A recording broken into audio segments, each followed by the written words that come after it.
Vous êtes à Donnybrook, dans la banlieue de Dublin. C'est le tournoi Destination féminin où l'Irlande reçoit donc le 15 de France féminin. Bonjour à toutes, bonjour à tous et bonjour Laura Di Mudio. Bonjour Jean, bonjour à toutes et à tous. L'équipe de France donc en Irlande pour son deuxième match dans ce tournoi Destination 2021, nouvelle version. Et après la victoire, Laura, large victoire à Vannes contre le Pays de Galles, eh bien aujourd'hui c'est une sorte de demi-finale pour une place en finale. Oui, tout à fait, avec cette deuxième journée de ce 6 Nations nouvelle version. On a dû raccourcir le tournoi pour cause de crise sanitaire. Eh bien les Françaises, si elles gagnent leur match contre l'Irlande, joueront la finale la semaine prochaine contre les Anglaises. On le voit dans la poule A, l'Angleterre avec ses deux larges victoires s'est qualifiée donc pour cette finale. La position dont est les statistiques de la poule B, celle de la France, 5 points pour la France, 5 points pour l'Irlande, une victoire bonifiée pour les deux nations. La place en finale se joue donc cet après-midi entre les Irlandaises et les Françaises d'Annick Hérault sur cette pelouse synthétique de Donnybrook où l'équipe de France joue régulièrement quand elle vient de défier l'Irlande. Le dernier match entre les deux nations, puisqu'en 2020 il n'y a pas eu de tournoi contre l'Irlande, eh bien c'était en 2019 avec une victoire déjà des Bleus, des Françaises. Oui, large victoire en 2019 dans le tournoi Destination pour les Françaises. C'est vrai qu'elles sont en position de favoris. Les Irlandaises sont outsiders sur ce match, mais ça nous promet quand même une belle rencontre puisqu'on a eu deux belles premières rencontres chacune de leur côté, 2 victoires bonifiées. Et ce sera donc la meilleure des deux équipes qui ira jouer la finale la semaine prochaine. Alors les Françaises, bien sûr, ont à cœur de se rattraper de leur dernier tournoi, de leur tournée d'automne un peu en demi-teinte. Et on espère qu'elles vont pouvoir aujourd'hui nous offrir un aussi beau match que la semaine dernière. La sortie du vestiaire des Françaises, on tape dans les mains, on check la main de Annick Hérault, la manager Stéphane Aymar, l'un des deux entraîneurs. Et ici Samuel Chérouk, l'autre entraîneur de cette équipe de France féminine sur la pelouse de Donnybrook. C'est le 18e match entre ces deux nations, entre l'Irlande et la France. Les Françaises ont gagné 14 fois et se sont inclinées 3 fois bien sûr battues sur le sol irlandais. Vrai match, vraie demi-finale donc pour aller défier samedi prochain, vous le disiez Laura, cette équipe d'Angleterre tenante du titre, le sourire de Caroline Boujard. Souvenez-vous samedi dernier de son triplé d'entrée pratiquement face aux Galloises sur la pelouse de la Rabine du côté de Vannes en Bretagne. On va reparler de cette équipe de France largement modifiée, 8 changements pour l'instant. Eh bien, c'est une minute de silence que nous allons respecter avant chaque match international, vous le savez, de manière à prouver que le rugby suit et soutient le racisme. Le racisme n'est pas acceptable dans le rugby, dans le sport ou dans le monde dans lequel nous vivons. Minute de silence donc avant les hymnes. Rugby, united against racism.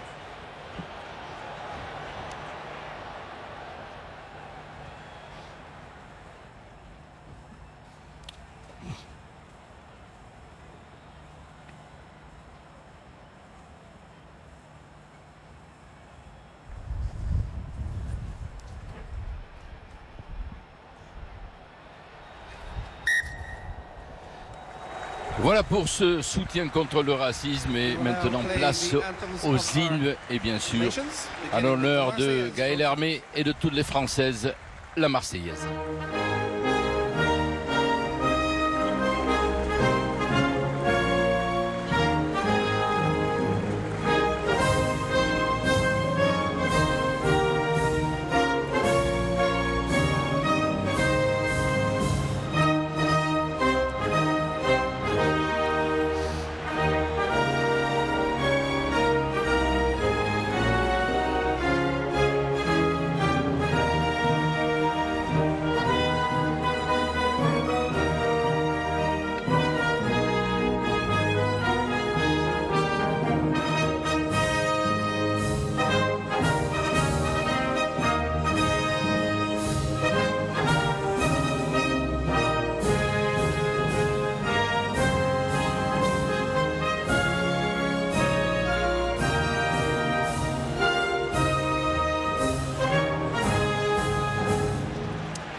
Et puisque nous sommes à Dublin en Irlande, quand le 15 de trèfle masculin ou féminin joue à domicile, il y a 2 hymnes.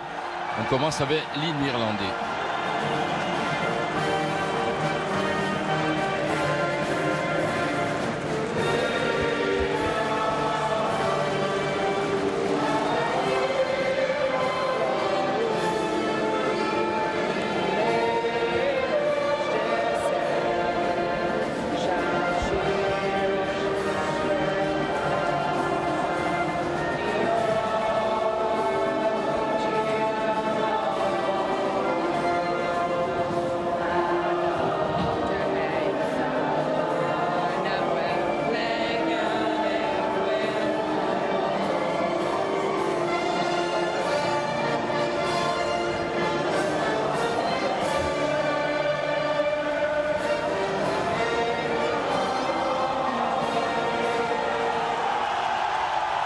Comme cette sélection irlandaise féminine regroupe des filles de l'Irlande fédérale, mais aussi de Belfast, à l'image de Catherine Dane, l'appel d'Irlande.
Il est beau cet appel d'Irlande. On va découvrir tout de suite la sélection irlandaise.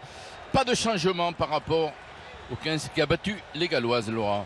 Alors oui, c'est vrai que Griggs a fait confiance à son équipe alignée la semaine dernière avec une première ligne expérimentée. Cette numéro 1 notamment Pitt, 40 ans, 33e cap aujourd'hui, accompagnée également dans le pack de joueuses d'expérience à surveiller la numéro 7 Molloy, joueuse la plus expérimentée sur le terrain aujourd'hui côté irlandais, la capitaine Griffin, une charnière qui fonctionne très bien, Dane et Tyrrell ensemble.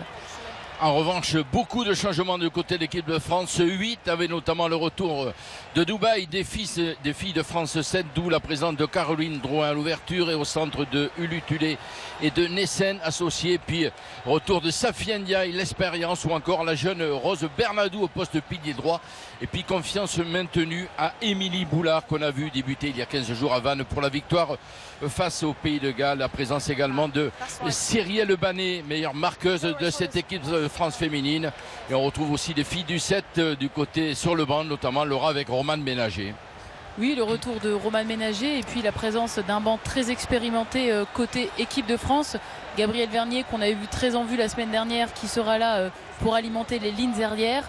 Pauline Bourdon, Morgane Perronnet, du beau monde sur le banc, alors que côté irlandais on est plutôt sur un banc peu expérimenté. Caroline Drouin face à sa vis-à-vis, vous l'avez aperçu, Tyrrell. L'arbitre de match, c'est l'anglaise Sarah Cox, assistée de l'écossaise Holly Davidson, et une autre anglaise, Catherine Ritchie. C'est Claire Hodnett également qui va officier comme arbitre vidéo. Les Irlandaises qui ont gagné le toss, Laura, et qui ont choisi le coup d'envoi. On l'a vu, il y a du vent sur la pelouse synthétique de Donnybrook. Alors l'avantage, les Irlandaises vont donner le coup d'envoi et ça va donner lieu à une première possession de balle, une première offensive d'entrée de jeu pour les Françaises, qui vont pouvoir tout de suite mener leur première attaque. Irlande-France féminin, le 18e du nom entre ces deux nations. le coup d'envoi. C'est parti à Donnybrook. Vous êtes en direct sur France 4. C'est une place en finale du tournoi 2021 qui se joue entre les deux nations. Et premier ballon cafouillé sur le coup d'envoi à la réception par les Françaises. Magnifique. Je vois qu'elles m'ont parfaitement écouté. Cette première attaque très rapidement avortée avec l'en avant d'Emeline Gros qui n'a pas pu être ensuite contrôlée. Donc on va repartir tout de suite avec une mêlée pour l'équipe irlandaise. Regardez ici. On a du mal à contrôler le ballon. Le ballon voilà, passe devant, derrière, en avant d'Emeline Gros. Et première mêlée.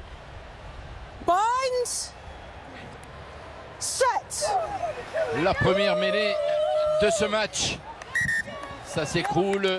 Intervention de Sarah Cox pour faire relever tout le monde, éviter toute blessure accidentelle. Et le rappel des consignes aux deux premières lignes. Alors les Françaises qui avaient excellé dans le domaine de la mêlée la semaine dernière. Il a fallu quelques petits réglages et puis ensuite elles avaient gagné de nombreuses pénalités face au Pays de Galles. À voir avec le changement en première ligne, l'arrivée de Rose Bernadou, si elles vont pouvoir de nouveau s'appuyer sur ce secteur. L'introduction de Catherine Dane et la poussée du pack français qui met au supplice son vis-à-vis. Nouveau coup de sifflet de Sarah Cox. Alors les Françaises qui n'ont pas récupéré la pénalité sur cette poussée, on va refaire jouer la mêlée. Introduction de nouveau pour Catherine Dale.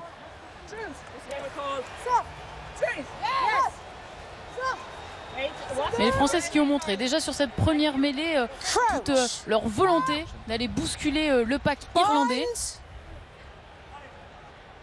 Allez, nouvelle mêlée, c'est la première du match, c'est la troisième fois qu'on la joue, ça s'écroule. Et c'est les Françaises qui sont pénalisées par Madame Sarah Cox.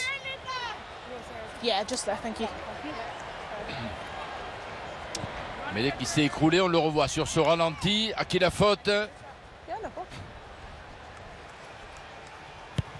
C'est du côté d'Anna LD qu'on s'est écroulé. Alors Madame l'arbitre qui avait déjà demandé à Gaëlle Hermé de rappeler ses coéquipières, de pousser droit, pousser dans l'axe.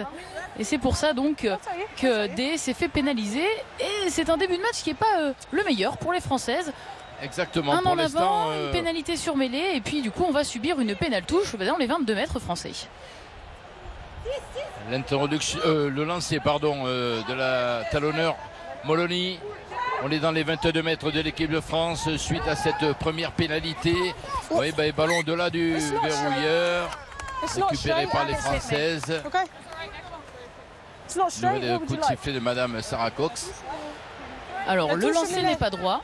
Et puisque le lancer n'est pas droit, l'équipe de France a le choix.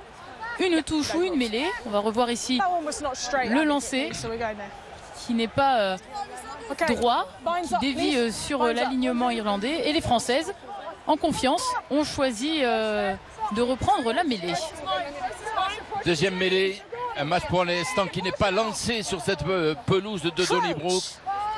Et première introduction pour leur Census, titularisé également et de retour sur ce match à Dublin. Ballon négocié par la troisième ligne avec le départ d'Emeline Gros. Caroline Drouin, une passe dans le vide. Les Françaises en difficulté, notamment leur demi-ouverture. Récupération des Irlandaises. Ça va mal pour l'instant depuis les premières minutes. Et les Irlandaises qui s'organisent autour de Griffin. On est sous les poteaux de l'équipe de France. Gros temps fort là du trèfle. Les filles du trèfle, ça bataille au sol. Ballon récupéré. Nouvelle pénalité contre l'équipe de France. Quel début de match des Irlandaises. Alors elle profite d'une erreur des Françaises. On le voit ici, Emeline Gros récupère la balle. Elle se précipite un peu, une passe approximative pour personne. Et puis ensuite, grosse pression défensive de la part des Irlandaises qui récupèrent le ballon à la poussée.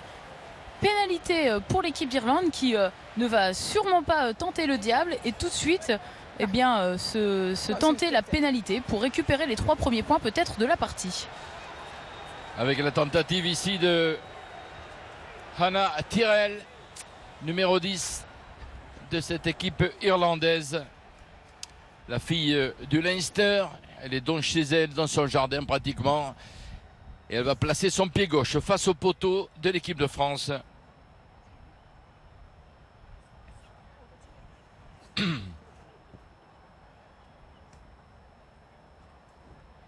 Face au poteau et face au vent qui souffle en faveur des Françaises, mais pas de problème pour Tyrrell qui ouvre le score sur cette pénalité.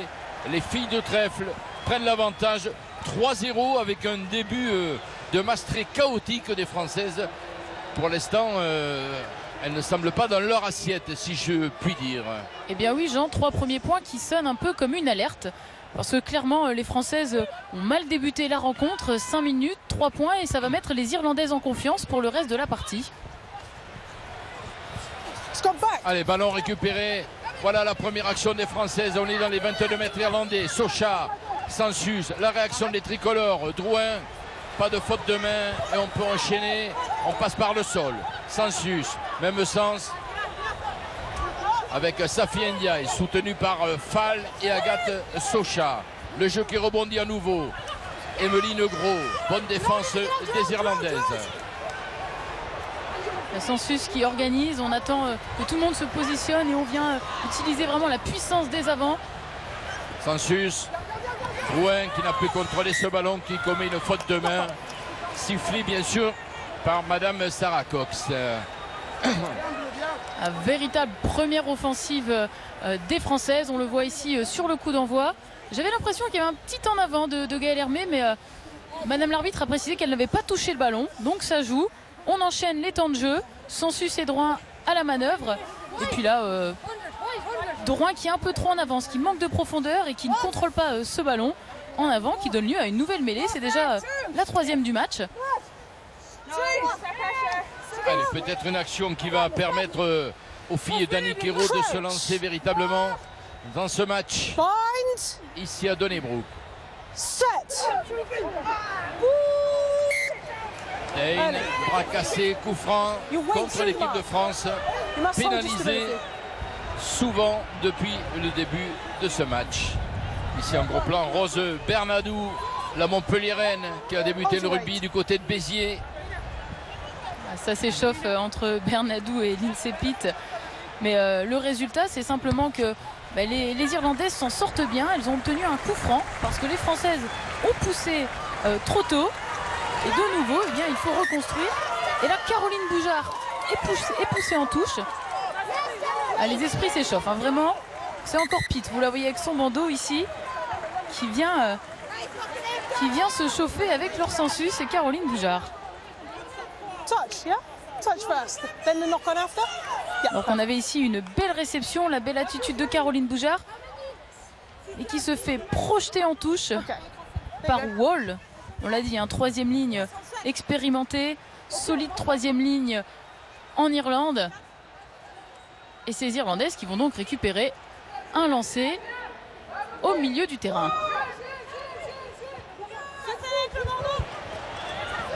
La conquête est irlandaise qui peuvent lancer l'attaque. Bonne défense de l'équipe de France. Ballon toujours pour les filles du trèfle. On revient pour fixer cette défense tricolore. Passage par le sol là-bas au large avec Seine Naopu, la native de la Nouvelle-Zélande, pièce maîtresse de cette attaque irlandaise. Et on est revenu dans le camp des Françaises.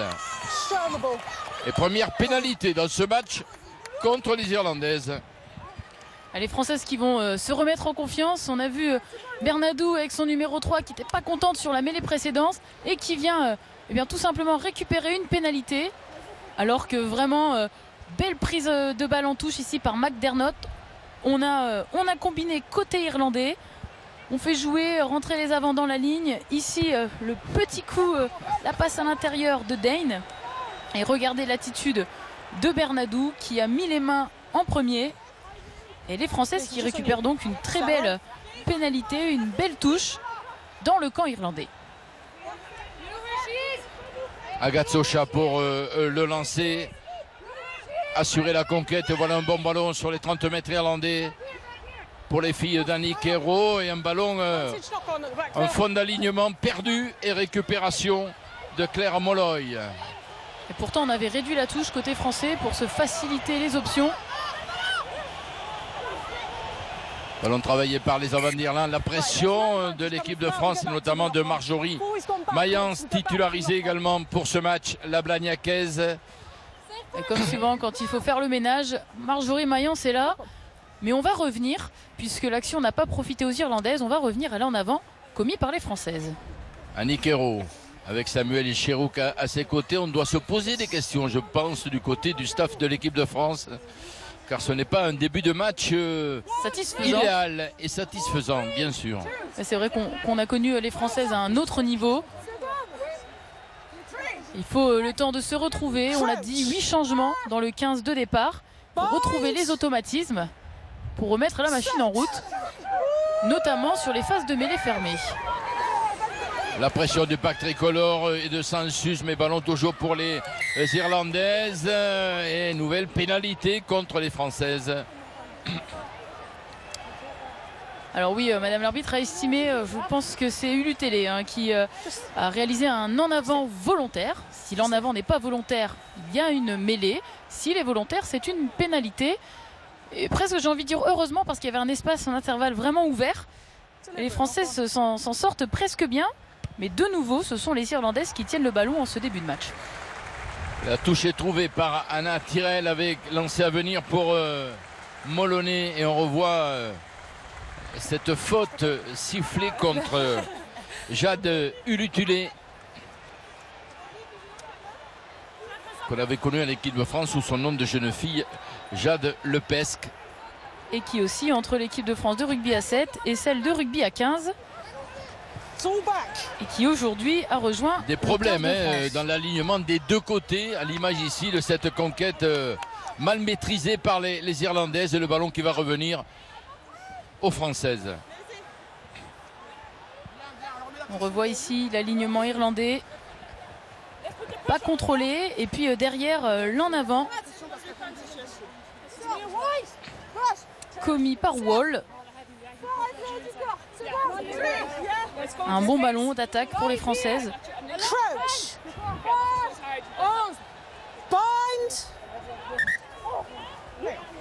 What's the problem? I need to go left. Okay, go left to the mark. I'll give you the mark. You go left. Just make sure you're left. Attention, Madame Sarah Cox, c'est une pelouse synthétique. Je plaisante, puisqu'on la voyait gratter et marquer surtout l'emplacement de la mêlée avec l'introduction à venir de Laure Sansus. On attend un meilleur visage de cette équipe de France qui avait débuté tambour battant contre les Galloises avec 3 essais de Caroline Boujard il y a 15 jours, souvenez-vous. Allez, peut-être sur cette attaque, Ulutile, Nessen, là c'est bien joué avec Boulard intercalé qui peut décaler, et voilà l'essai de Caroline Boujard. Première véritable attaque de cette équipe de France, une attaque en première main avec arrière intercalé, et l'essai de Caroline Boujard, la Montpelliéraine. Alors la simple et efficace, on avait dit qu'on attendait mieux de cette équipe de France, et bien elle le prouve maintenant. Très belle mêlée, très belle conquête, et ensuite vraiment première main, ça fixe, ça donne. Et ici le dernier 2 contre 1 de Boulard avec Boujard pour l'essai, le premier essai de l'équipe de France. Mais vraiment très très beau travail de la ligne de 3/4, on l'a dit, qui a été complètement remanié avec les settistes qui sont arrivés. Et c'est du beau jeu de passe, on va au bout, on traverse le terrain d'un bout à l'autre. Et Boujard encore qui vient aplatir un nouvel essai, elle qui en avait déjà marqué 3 contre le Pays de Galles. Oui, transmission très rapide entre Ulutulé et Nessen, les deux centres de France 7, et aujourd'hui alignés au centre de l'attaque de ce 15 de France féminin. L'arrière intercalé, Boula et Caroline Boujard, donc qui plante son essai, que tente de transformer. Pied droit, coup de pied rentrant, ça passe pour Caroline Drouin. Pour la première fois dans ce match, eh bien, les Françaises prennent le score, et on le revoit, cet essai de Boujard. Oui, on revoit le travail des lignes arrières qui ont tout simplement déposé les 3/4 irlandais, créé le décalage tout de suite sur cette première attaque. Et les Irlandaises qui ont du mal à contrôler, à glisser, qui laissent des espaces, qui sont arrêtés par les courses des Françaises.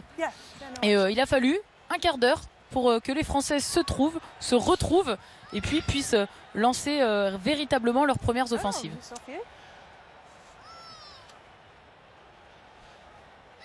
Irlande 3, France 7. Si vous nous rejoignez, on approche de la fin du premier quart d'heure dans ce match entre l'Irlande et la France. C'est le tournoi Destination féminin. Et regardez comme quoi ça change. Les pénalités maintenant sont pour les Françaises. Oui, c'est Naopu. Naopu qui ne sort pas assez rapidement du plaquage. On le répète à chaque match, le plaqueur doit se sortir de la zone du plaquage, ne pas gêner le contest du ballon, rouler, ramper, faire tout ce qu'elle peut, mais partir de la zone. Et ça n'a pas été assez rapide pour Naopu. Un premier quart d'heure difficile des Françaises, mais avec cet essai de Caroline Boujard, ici avec son numéro 14, eh bien, les tricolores sont certainement en confiance à présent. On le rappelle, c'est une place en finale pour défier dans une semaine l'Angleterre à Londres. Allez, le lancer de Agathe Socha est revenu dans le camp irlandais. Talonneur de Montpellier, formé à Limoges. Et on a de nouveau réduit l'alignement côté français. Safi Ndiaye dans la ligne avec les 3/4. Va sûrement être utilisé si la prise est bonne ici avec Marjorie Mayence. Ouais, qui écarte aussitôt le Sensus qui revient au cœur du jeu, soutenu par les avants. Dans un rôle de demi de mêlée, Gaëlle Hermé, la capitaine, pour extraire ce ballon éjecté. On a servi Fall, soutenu par Ndiaye et son casque tricolore. Oui, mais pénalisé là sur ce point de rencontre. Numéro 5, Safi Ndiaye. Oui. Qui est entré sur le côté. On peut venir dans le ruck, d'un côté ou de l'autre de l'attaque ou de la défense, mais dans l'axe et non pas sur le côté. Et c'est dommage puisque les Françaises avaient fait une belle prise en touche. On a Marjorie Mayence qui avait contrôlé le ballon. On avait lancé Madou Soufal. Et là, du coup, l'attaque est arrêtée. Et de nouveau, le pied de Tyrell pour sortir les Irlandaises de leur camp. Pied gauche pour trouver cette touche. Et là, on revoit cette faute sifflé contre l'équipe de France ici. Vous le voyez, Safi Ndiaye qui rentre sur le côté, sanctionné aussitôt par l'arbitre anglaise. Alors qu'on revoit tout le travail de Fall pour garder le ballon, le mettre à disposition de leur Sensus. Madou Soufal qui est en train, du haut de ses 21 ans, de trouver sa place, de s'affirmer au sein de cette équipe de France, au poste de deuxième ligne. La jeune deuxième ligne de Bobigny 93. Le ballon pour les Irlandaises face à l'équipe de France et justement ce plaquage de Fall. Passe à hauteur. On renverse au grand côté. Et le plaquage de Socha là-bas sur le fermé. Peut-être une solution.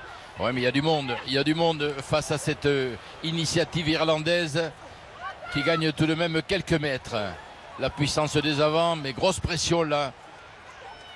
Oui, l'équipe de France qui, comme à son habitude, avance fortement sur les phases défensives. Le rideau bleu qui était très impressionnant déjà la semaine dernière, qui continue à faire un gros travail. Ici, on le voit avec Gros et Fall. À l'image ici de ce pressing sur Naopu, bloqué aussitôt. Elles n'avancent pas, les Irlandaises. Elles n'avancent pas, mais elles conservent très bien le ballon. Elles enchaînent les phases de jeu, mais en effet, on le voit, elles sont toujours au niveau de cette ligne des 40 mètres. Oui, mais ballon perdu et le dégagement de Laure Sensus.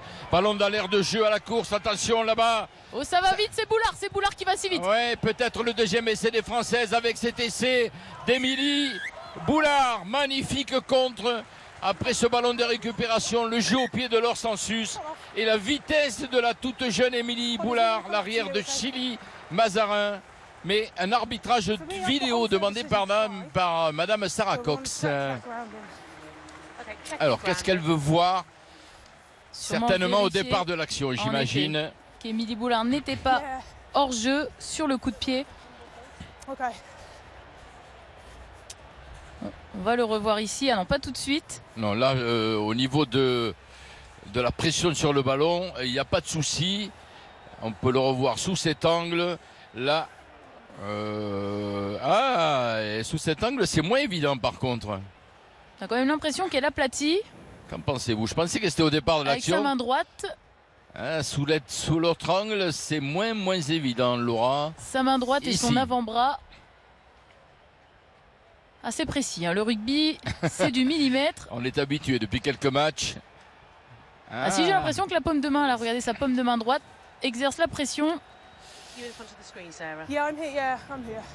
Alors, échange entre Claire Hodnett, l'arbitre vidéo, et Sarah Cox. image what's par happened with image. that control and that grounding. Okay. Yeah. So, do you want to talk me through that from your side of things?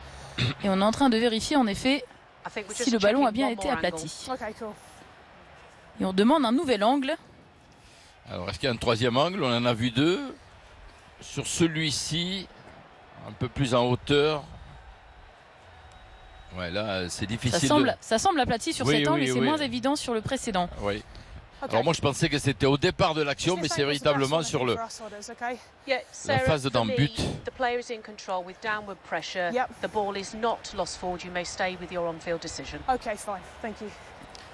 Et c'est donc un essai validé. Validé donc l'essai après discussion entre l'arbitre vidéo et Madame Sarah Cox qui va aller dans l'en-but pour valider donc l'essai de Émilie Boulard, deuxième essai dans ce tournoi. Lors de sa première cape à Vannes, elle avait marqué la jeune arrière de Chili Mazarin. Confiance renouvelée aujourd'hui à Dublin et elle marque son deuxième essai, le deuxième des Françaises dans ce match après 19 minutes en première période. Alors Boulard qui nous avait déjà fait forte impression la semaine dernière et qui a surtout une capacité d'accélération qu'on ne soupçonne pas sur sa télé. On l'a vu sur cette action. C'est vrai que nous, tranquillement assis dans notre canapé, on n'a pas l'impression que le terrain est si grand, mais je peux vous dire qu'elle a traversé la moitié du terrain à une vitesse folle. Elle a déposé tout le monde. On va le revoir ici. Regardez, il y a cette perte de balle irlandaise après le gros travail de Banet au contest. Sensus qui se dégage et regardez Boulard qui part de derrière les deux Irlandaises, accélération et elle passe devant tout le monde. La longiligne Émilie Boulard, tout juste 21 ans et qui marque son deuxième essai international pour sa deuxième cape, félicité par ses partenaires. La joie des Françaises et s'est transformée par Drouin. L'équipe de France mène donc à Dublin, à Donnybrook, 14-3, 2 essais à rien. Voilà qui est bien parti. Tout à fait. Et les Françaises qui ont changé un peu de philosophie. On l'a vu là, Bougard qui récupère le coup d'envoi. On ne prend pas de risque. Elle tape un grand coup de pied qui atterrit jusque dans le but, qui va donner lieu ici à ce renvoi au 22. Mais du coup, on se dégage. On ne prend pas le risque de subir la pression comme sur le premier coup d'envoi. On ramène les Irlandaises chez elles dans leur camp pour pouvoir inverser justement la pression. Et puis récupérer un ballon suite au coup de renvoi ici. Renvoi au 22 mètres des Irlandaises et la récupération de Bougard qui fixe la défense irlandaise soutenue par Bernadou et Ndiaye. Oui, pénalité évidemment prise de la capitaine Ciara Griffin ici en gros plan. Faute grossière de Griffin, je pense qu'elle le sait. Quel va être le choix des Françaises? C'est Caroline Bougard qui va aller chercher la touche comme souvent. On ne prend pas de but. Même s'il y avait possibilité de le tenter, mais avec ces deux essais arrière, les Françaises veulent tuer définitivement ce match. Et on revoit la faute de la capitaine irlandaise ici. Oui, le ballon n'est pas sorti du ruck. Elle n'a pas touché la numéro 9. Pas à venir disputer la balle, si ce n'est à la pousser dans l'axe. Et là, on était loin du compte. Et une faute grossière qui amène donc à une touche à 5 mètres de la ligne irlandaise. Le lancer de Socha, alignement complet, assurer la conquête. Et ensuite, certainement, il y aura un ballon porté des Françaises. C'est fait. La prise de Émilie Negro. On se organise, on se structure. Safi Ndiaye en figure de proue. Ça se termine dans l'embut. Et c'est validé. On n'a pas vu l'arbitre anglaise. Elle a disparu du champ de la caméra. Les Françaises ont réagi. Mais apparemment, l'essai a été validé, oui, aplati.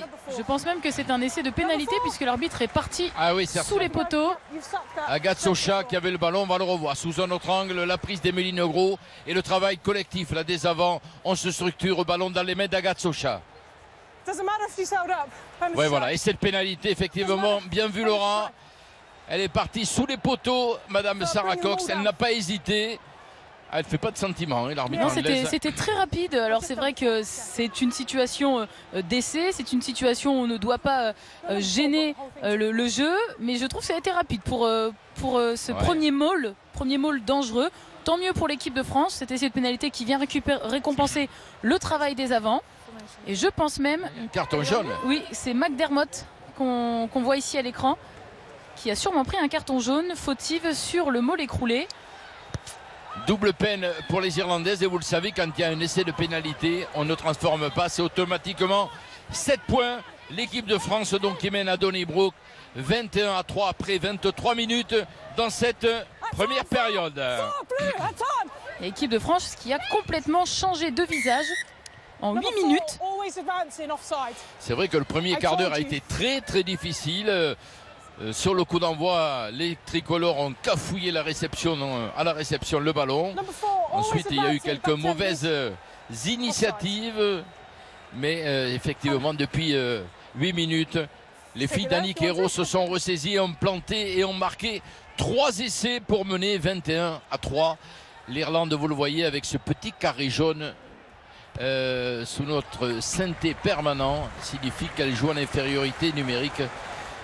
Alors qu'on revoit ici Madou Soufal, cette numéro 4, regardez, elle est partie largement devant le coup de pied. Elle doit faire l'effort de se replier, de faire 10 mètres en arrière ou de se laisser doubler, mais en tout cas de ne plus avancer vers le ballon. Et madame l'arbitre l'avait bien vu.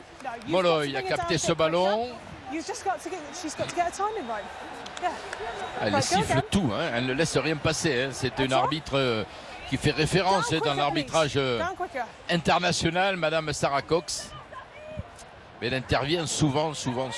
Oui, elle demande aux Irlandaises simplement de redescendre la sauteuse plus rapidement, de ne pas la garder en l'air. Et du coup, on s'est fait contrer côté irlandais, c'est bien lu. Avec Emeline Gros, elle aussi est en train de s'installer à ce poste de numéro 8. L'ancienne joueuse des Amazones de Grenoble. Aujourd'hui sous les couleurs de Montpellier, club champion de France en titre, ce qui me permet de vous dire que la finale du championnat de France féminin élite se jouera le dimanche 20 juin en direct sur France 4. En difficulté les Irlandaises derrière cette conquête, mais un avantage en cours pour les filles du trèfle qui peuvent enchaîner avec Madou Soufal est arrivé très rapidement, ça a claqué, on a entendu, mais les Irlandaises qui ont toujours le ballon.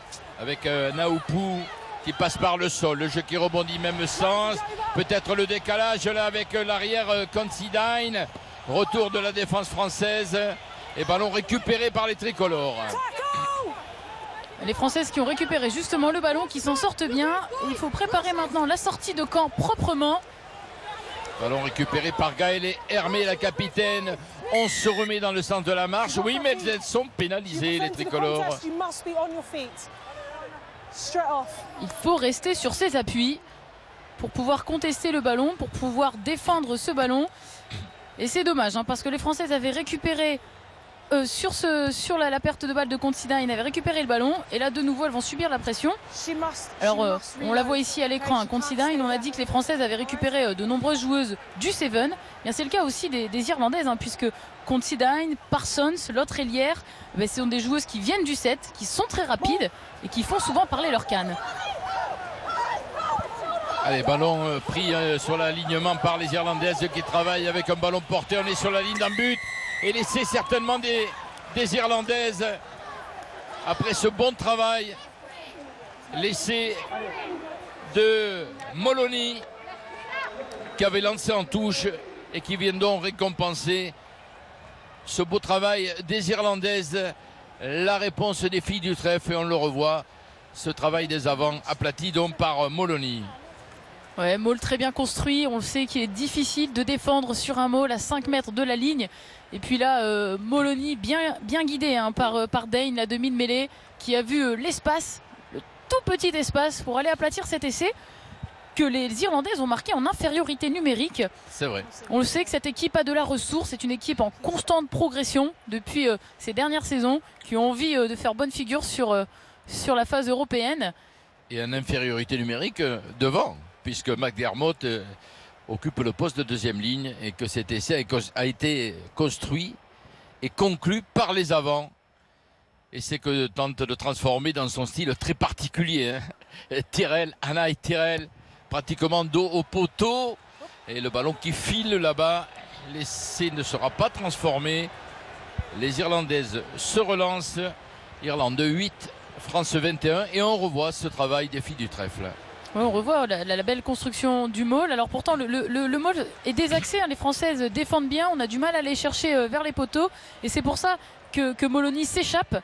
Elle voit bien qu'elles ont du mal à rester, à pousser dans l'axe. Elle s'échappe et puis ça fait mouche. Les Irlandaises qui reviennent un peu dans cette partie avec ce score de 21-8 pour l'équipe de France. Gros plaquage là sur Naupou. Obligé de libérer ce ballon. Le soutien était là. Et toujours ce rideau bleu qui va chercher très très haut. Et les Irlandaises bloquées sur leurs 22 mètres. Et qui ne se dégagent pas pour l'instant. Consilan qui est obligé de revenir au cœur du jeu pour chercher le soutien. C'est difficile là parce qu'on n'a plus de numéro 9, on n'a plus de numéro 10 côté irlandais. Tout le monde est dans le ruck. Alors on garde ce ballon bien au chaud avec Yugan, l'oreille native du Cameroun. Mais grosse pression de Safi Ndiaye et les Françaises avec Anna Eledé également. Les Irlandaises bloquées dans leurs 22 mètres. Et résultat, on est obligé de sortir avec du jeu au pied et rendre le ballon au tricolore. Attention, Caroline Bouchard, la relance qui joue pour elle-même. Un ballon qui a été touché. Et on a récupéré le ballon côté français. Et pénalité même. Joué rapidement par Boulard. Émilie Boulard qui s'est fait la belle. Oh, quel culot de la jeune arrière de Chili Mazarin. On enchaîne avec Socha. Un ballon qu'on n'a pas contrôlé, Meline Gros. En avant. Ah ouais, mais il y avait un hors-jeu des Irlandaises. Okay, so never got back on side. Yeah, okay. Alors cette faute qui va nous permettre de clarifier la situation. En effet, on a une première faute côté irlandais dans le ruck. En plus, faute de nouveau grossière. On vient gratter le ballon alors qu'on est au sol. C'est complètement interdit. Boulard qui joue crânement sa chance, qui joue rapidement. Les Irlandaises ne sont pas à 10 mètres. Elles sont hors jeu. Et c'est dommage, Gros ne peut pas contrôler ensuite le ballon et en avant. Et donc on va revenir à l'avantage. Et cette fois, les Françaises vont poser le jeu. Et on décide de prendre les 3 points avec la botte de Caroline Drouin. On sait parfaitement dans ces cannes là normalement. Le vent qui souffle en faveur de la pensionnaire de France 7 et de France 15.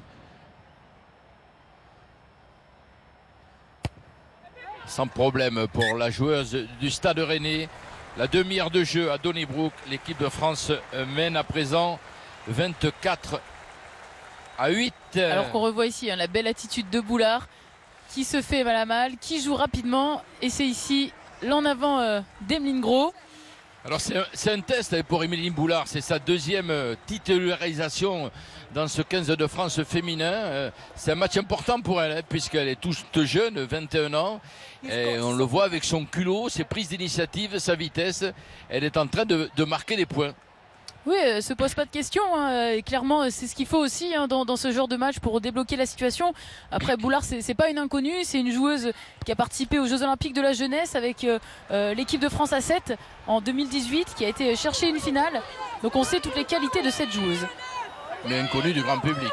On sait qu'habituellement, la titulaire à l'arrière, c'est Jessie Trémoulière, qui n'est pas sur la feuille de match. D'ailleurs, aujourd'hui, on la verra peut-être lors de la finale de ce tournoi 2021. Pour l'instant, eh bien, Émilie Boulard est en train de marquer des points à ce poste d'arrière. C'est dire toute la qualité de cette équipe de France, de ce groupe France qui travaille au complet ensemble pour préparer ce tournoi à destination, mais surtout la Coupe du Monde l'année prochaine.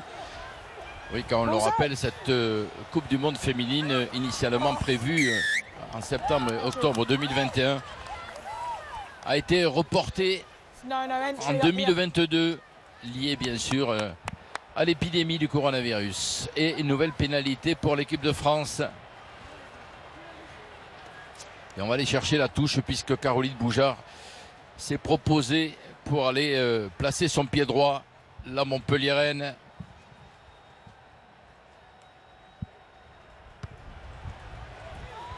Une très belle touche. Il fait bon. Il fait par beau. Caroline Bouchard. Vous l'avez aperçu, le ciel est bleu au-dessus de Donnybrook et de Dublin. 13 degrés en Irlande cet après-midi. Conditions idéales. Alors qu'on revoit ici, c'est Jugang qui est entré sur le côté du ruck. Au même titre que NDI tout à l'heure.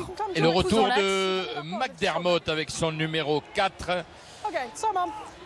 Alors, les Irlandaises à nouveau à 15 contre 15 au moment où Agathe Socha effectue ce lancer dans les 22 mètres du trèfle. Le fond de touche, la prise de Marjorie Mayence et les Françaises qui enchaînent, passent à l'intérieur pour Cyrielle Banet. On a combiné, hein. C'était travaillé côté français. Ça permet de lancer l'attaque. Safi Ndiaye soutenue par Hermé Fall. Pression là des avants tricolores. Sensus, où ça chauffe sous les poteaux irlandais. Pour l'instant les Irlandaises résistent, mais le ballon toujours pour les tricolores. Sensus, Safi Ndiaye en force peut-être. Allez, un nouveau temps de jeu. Sensus qui va renverser. Non, peut-être même Sens. Avec Bernadou qui s'est proposé, ou plutôt Anaël D, pardon. Les Françaises à 1 mètre de la ligne. Sensus, Fall, dans l'embut, poussée par ses partenaires. Elle s'écroule, est-ce qu'elle aura aplati? Non. Très bien. Et on très va bien revenir défendu. à une faute initiale. Bonne défense des Irlandaises, oui, Laura. Oui, très bien défendu de la part des Irlandaises. Oh, et Sensus qui a voulu jouer rapidement, qui n'a pas contrôlé le ballon. Heureusement, c'est Gros qui l'a sauvé. Je crois là qu'il a récupéré. Allez, nouvelle chance pour les tricolores avec Sensus qui appelle Safi Ndiaye sous les poteaux. À cette fois, il y aura essai. Alors, elle regarde, on est sous les poteaux. Voilà, essai validé sur cette pénalité rapidement jouée. Aplati par Safi Ndiaye. 78e sélection aujourd'hui, mesdames et messieurs, pour la deuxième ligne de Montpellier. Elle qui a débuté du côté du Castre Olympique.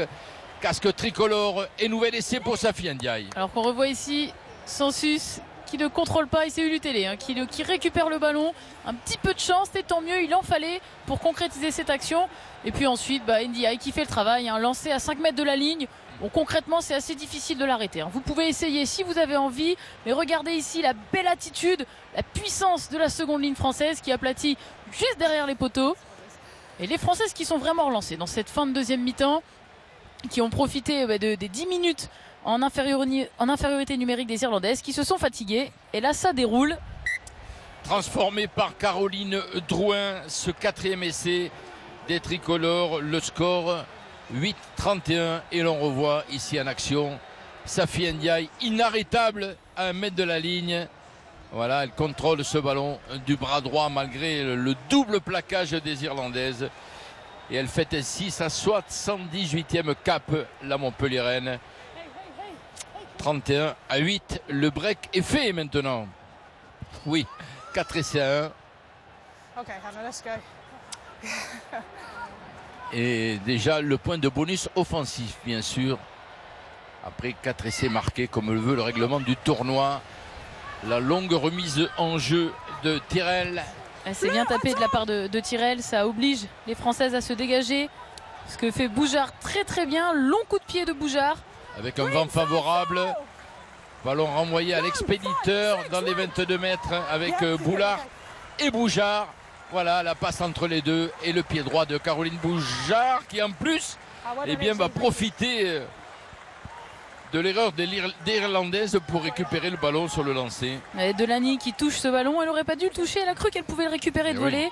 Et du coup ça va donner une touche pour les Françaises, alors que les Irlandaises avaient réussi à gagner ce jeu de gagne-terrain, hein, où on s'envoie les ballons. Et puis Boujard qui avait reculé, qui avait du mal à trouver une belle touche. Et puis tant mieux, les Françaises qui s'en sortent bien sur cette erreur de Delany. Socha, ça bouge dans l'alignement pour tromper l'adversaire. Coup de sifflet de Sarah Cox. Bon, c'était pas droit, ouais. Je pense qu'en effet elle était bien placée, Sarah Cox. Et donc choix pour les Irlandaises, la touche ou la mêlée. Le vent est assez fort, hein. Je pense que c'est l'une des raisons, puisque autant les Françaises que les Irlandaises ont du mal sur les lancers en touche. Il n'y a pas véritablement de conquête propre dans ce secteur de jeu. Le lancer donc pour Molony qui a marqué l'essai, l'unique essai pour l'instant des filles du trèfle. Voilà, sur une touche courte, c'est plus facile pour assurer un lancer droit. Et les Irlandaises à l'offensive avec ce rideau bleu là qui monte sur les filles du trèfle. Ballon pour Kossidine. Très dangereuse hein, chaque fois sur ses prises de balles. Vraiment elle avance à chaque fois. Et on est de nouveau venu chercher l'intérieur ici. Petite passe dans le dos de Dane. C'est la deuxième fois qu'elle le fait. Et il y a eu un écran et donc Sensus va jouer rapidement comme à son habitude. Allez, Safi Ndiaye, il y a du champ. Elles ont soif de ballon. Jeu au pied de Sansus, peut-être pas très heureux, mais le ballon est revenu dans les mains des tricolores. On a eu un coup de chance sur ce contre, on a récupéré la balle et là on va pouvoir proprement se dégager avec le pied de Drouin. Dans les bras de l'Irlandaise pour la relance, mais Caroline Boujard est venue chasser aussitôt Kossidine, qui a pu servir finalement Tyrell. Mais toujours cette pression défensive des Françaises sur les 30 mètres irlandais. Ici c'est Yugang qui a été plaqué. Même sens, ce nouveau temps de jeu. Cherche une solution. Parson, oui, mais ballon récupéré par Banet. Ballon perdu. Et le 15e essai international pour la Montpelliéraine Cyrielle Banet qui vient crucifier à 2 minutes de la pause les Irlandaises. Et une nouvelle fois, la meilleure attaque des Françaises, en fait, c'est la défense. Grosse pression défensive, on le voit ici, Parsons qui a 3 joueuses sur le dos, Emeline Gros qui plaque, Banet qui récupère en haut le ballon, et puis après un magnifique duel, on connaît les qualités de cette joueuse qui se sort de 2 défenseurs par un petit tchitchak et un raffut. Magnifique travail, exactement comme sur l'essai de Boulard, c'est la défense, la pression défensive des Françaises qui permet de récupérer ces ballons de contre-attaque et puis d'aller plotter des essais et de donner de l'air aux Françaises. Plus que de l'air, hein. 5 essais à 1, 36, et la transformation à venir de Caroline Drouin sans problème face au poteau. 38 à 8, 30 points d'avance alors qu'on est entré dans la dernière minute de ce premier acte, et on va revoir ce ballon perdu et la récupération de Banet qui ne s'est pas posé de questions. Ici, crochet, le raffut qui va bien et les jambes pour aller marquer son 15e essai sous le maillot tricolore. Il va faire mal cet essai aux Irlandaises, 1 minute avant la mi-temps. Elles qui avaient fait le dos rond, qui avaient tenu, qui avaient remarqué après leur carton jaune. Ça va faire mal parce que là l'écart est fait déjà pour la première mi-temps. Et il va falloir se relancer pour cette deuxième mi-temps côté irlandais. Elles qui nourrissaient beaucoup d'espoir en cette demi-finale du tournoi Destination. Et la finale Angleterre-France que nous appelions tous de nos voeux se profile samedi prochain. Ce sera en direct sur France 4. Si la victoire des Françaises se confirme, on est entré dans le temps additionnel de cette première période. Récupération de Kossidine qui joue au pied à nouveau. Attention, le rebond. Peut-être récupération de Kossidine. Le ballon qui file en touche. Et fin de ce premier acte. Les Françaises mènent le bal. Alors oui, les Françaises mènent le bal après un quart d'heure difficile où elles ont subi, elles ont un peu cherché leur rugby. Et bien là, ça y est, elles sont en route pour sûrement une belle deuxième mi-temps avec plus de 30 points d'avance maintenant. Les Françaises tout proches d'une finale dans ce tournoi Destination 2021 mènent 38 à 8. Les Français qui brillent aussi au niveau de l'arbitrage avec Aurélie Groiselot et Doriane Domingo. Regardez d'ailleurs ce sujet préparé par Jean-Pierre Séguéla.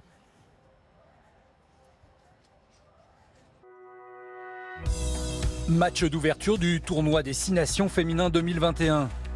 Angleterre-Écosse, au sifflet, Aurélie Groiselot. Une consécration et beaucoup d'abnégation pour s'imposer au niveau international. Aurélie a même dû muscler son niveau d'anglais. My own field decision is not right because for me you have a knock-on the grounding. Please can you check if the grounding is good or not? Mais les résultats sont là. À 32 ans, elle enchaîne match de haut niveau et moments mémorables.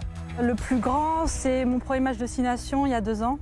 Voilà, où je fais Angleterre-Italie, en Angleterre, devant presque 10 000 Anglais qui chantent God Save the Queen. Donc c'est vrai que c'est des souvenirs un peu particuliers. Ouais. Première arbitre française à officier dans le tournoi féminin en 2019. Mathieu Jarry l'avait suivi dans sa préparation sur ses terres. Ces coups de sifflet font autorité. Ces directives ne souffrent aucune discussion. Sur près de 40 matchs par saison, Madame l'arbitre supervise les débats, pénalise, sanctionne. Vous n'êtes pas à 10 mètres, vous empêchez le joueur de jouer rapidement. Elle confirme tous les espoirs que la Fédération française porte en elle. Elle a fait un très bon match sur un derby qui s'est joué sur un très bon esprit. Elle a su se mettre au service du jeu. Aujourd'hui, je suis très satisfait de sa performance. Aujourd'hui, en fait, c'est l'organisation de la première réunion de la commission arbitrage féminin pour permettre de faire un état des lieux un peu de la situation en France et de pouvoir mettre un plan d'action en place afin de recruter des arbitres et d'accompagner les arbitres actuels qui sont sur le terrain. Quels sont tes objectifs? Si c'est l'international, qu'est-ce que tu vas devoir mettre en place pour y arriver? Comment la Fédé peut-être peut t'accompagner? Est-ce qu'il y a des choses qu'on peut faire pour ça? La Charentaise est l'une des 150 femmes arbitres françaises, un nombre que la FFR veut porter à 300 pour atteindre 10% des effectifs. Le problème, c'est qu'elles sont un peu esselées et il n'y a pas de lien en fait entre elles, entre nous, la Fédé. Donc essayer d'arriver à constituer un groupe qui nous permette un peu de recenser leurs besoins, leurs objectifs, ce que la fédération en tous les cas peut leur apporter pour qu'elles aillent vers un niveau de performance toujours plus grand. Parfois esselées, elles sont aussi souvent bien occupées. La semaine, Aurélie est associée à son père et son beau-frère. Ensemble, ils gèrent l'exploitation agricole familiale qui comprend un élevage de 7000 couples de pigeons reproducteurs dont ils vendent les pigeonneaux. Une forme de retour à la terre pour Aurélie après une formation et une expérience professionnelle dans la banque. Être enfermé dans un bureau, ça devenait un petit peu pesant. Donc l'agriculture a toujours été dans un coin de ma tête. J'ai tout quitté un peu, pas du jour au lendemain, mais ça a mis 6 mois à peu près pour préparer mon retour ici et revenir aux racines et apporter une petite touche supplémentaire des connaissances qu'ont pu m'apporter la banque. Retour à la terre et retour en Charente-Maritime, à Maran, où petite elle a appris à jouer au rugby. On peut vouloir s'entraîner. Ma poule. Oui. Douée, la jeune arrière quitte sa région à 15 ans pour intégrer le pôle espoir de Toulouse. En 2007, alors qu'elle est convoquée en équipe de France, une rupture des ligaments croisés du genou contrarie sa carrière de joueuse. Elle se tourne progressivement vers l'arbitrage. Au début, ça a été un petit peu difficile parce qu'il fallait d'abord que je digère ma carrière de joueuse. Donc, j'ai mis quelques années quand même à être vraiment bien concentrée dans l'arbitrage. Je retourne au niveau que j'étais en tant que joueuse finalement en étant au niveau international. Donc c'est une belle réussite finalement de revenir à ce niveau-là et surtout un beau plaisir parce qu'au moins les sacrifices que j'ai faits depuis très jeune, ça paye. Ce petit bout de bonne femme qui entre tous ces hommes là, au début on avait peur un peu et puis maintenant non, en fin de compte elle s'est fait connaître, dans la région ils la connaissent, quand on parle d'Aurélie Groiselot, bon, c'est elle qui vient nous arbitrer, on est sage sur le terrain parce qu'on sait qu'on va prendre des cartons. Non, elle s'est fait une bonne réputation au niveau de l'arbitrage. Quelques heures de route pour un derby du Limousin en Fédéral 2. Saint-Junien reçoit Île-sur-Vienne, le genre de rencontre que l'on confie à des arbitres confirmés. Vous êtes mes seuls interlocuteurs, je ne suis pas là pour que tout le monde vienne me parler. Donc du jeu, de la discipline et du respect. C'est la seule chose que je vous demande. Ça sera bon pour vous? Pas de souci. Ok, très bien, bon match. Merci, bon match. Bon match. J'ai pas de problématique sur le terrain avec les joueurs.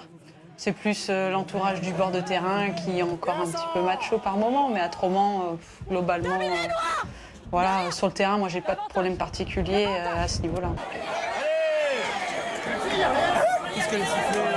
Heureusement qu'il y a un arbitre comme ça, parce que je pense que s'il n'y a pas d'arbitre comme ça à l'heure actuelle, ça va faire chaud.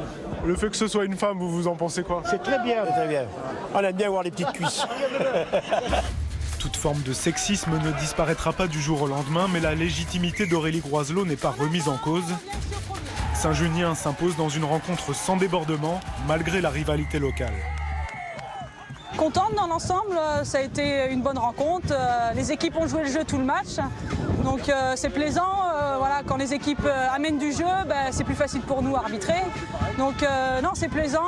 Sur un petit derby, il y a eu des petits chocs, des petites choses, mais dans l'ensemble, c'était un bon match de rugby. La tenue, est-ce que c'était un peu tendu? Mais non, elle a été réglée des deux côtés. Très bien, très content de l'arbitre. Ça se passe pas toujours comme ça sur un derby? Non, ça se passe pas toujours comme ça sur les derbys, c'est sûr, mais je pense qu'aussi d'avoir une femme, ça nous a canalisé aussi un petit peu, donc plus ces deux arbitres de touche. Donc voilà, on est content du moins de l'arbitrage, pas du score mais de l'arbitrage.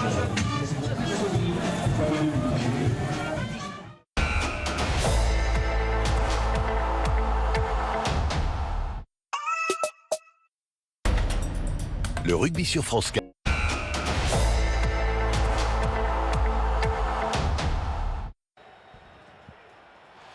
Retour à Donnybrook où l'équipe de France donc à la mi-temps mène 38-8.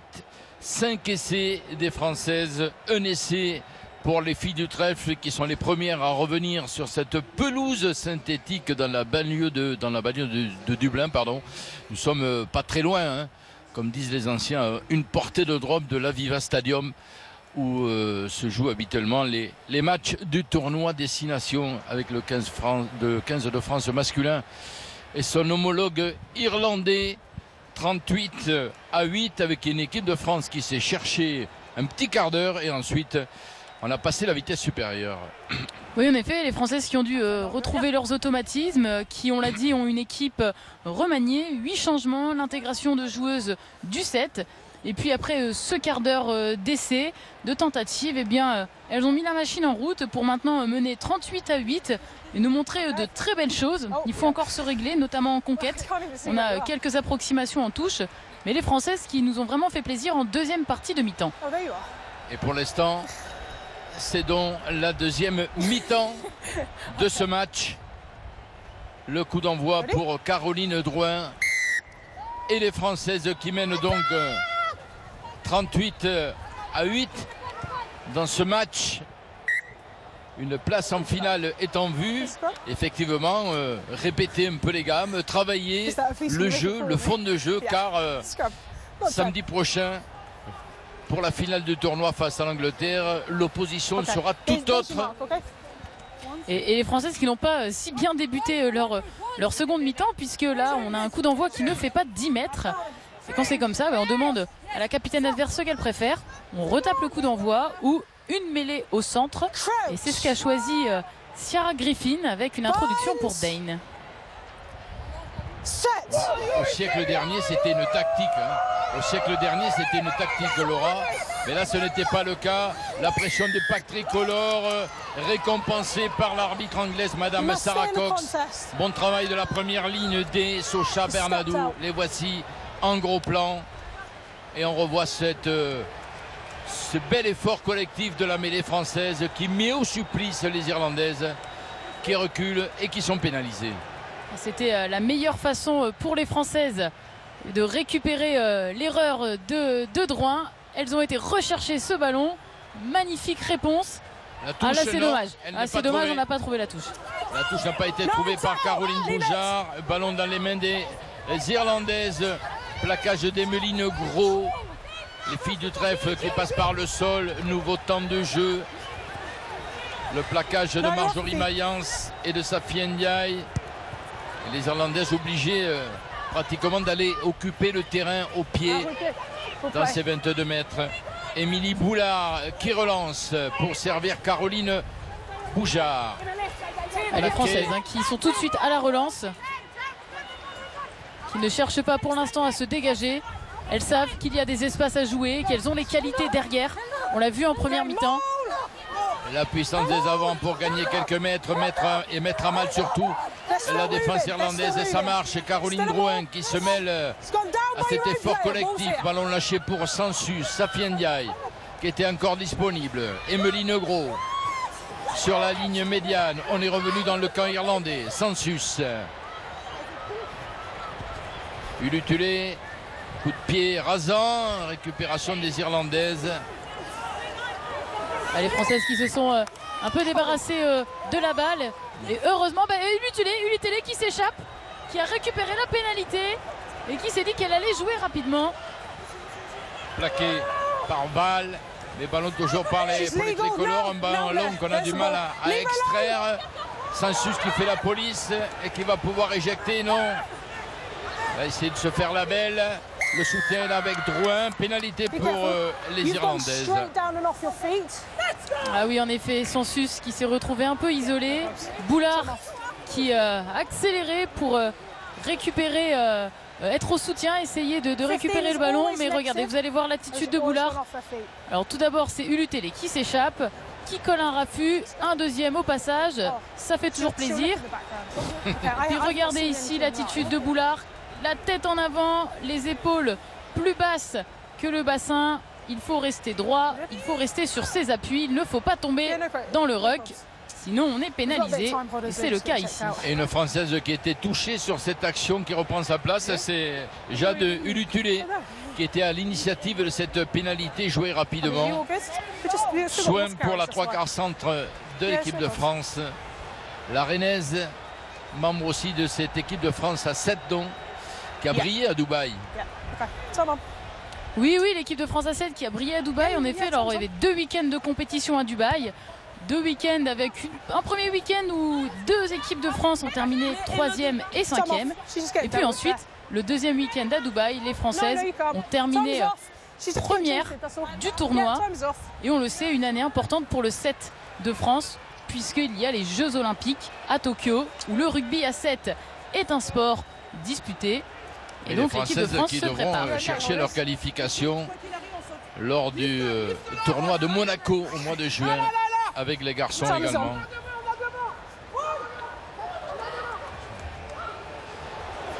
Le lancer des Irlandaises, ouais, il n'est pas droit. Il n'est pas droit, il n'a pas été contrôlé également par Hugan. Obligé d'intervenir, Madame Sarah Cox. On va revoir ici, regardez le lancer, on le voit très bien qu'il n'est pas droit. Et c'est un problème pour les Irlandaises depuis le début de la rencontre. Elles ont du mal à se trouver, notamment en touche, sur ces phases de conquête. Et ce qui permet aux Françaises de récupérer de bons ballons. Adam Griggs, le manager des filles du trèfle, et la mêlée pour les tricolores avec leur census. Certainement une bonne rampe de lancement, cette mêlée où les Françaises excellent. Elle ne laisse rien passer, hein, l'arbitre anglaise. Je le signalais en première période, c'est encore le cas.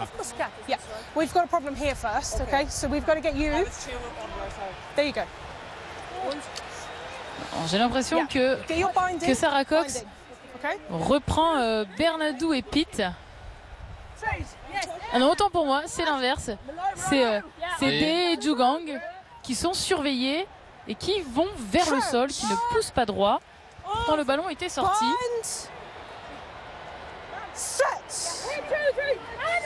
Puisque vous parliez de Bernadou et de Lindsay Pitt, sa vis-à-vis, 20 ans les séparent, hein, puisque Lindsay Pitt est âgée de 40 ans. C'est dire, attention, cette accélération de Caroline Boujard, là-bas sur son aile, qui se fait la belle.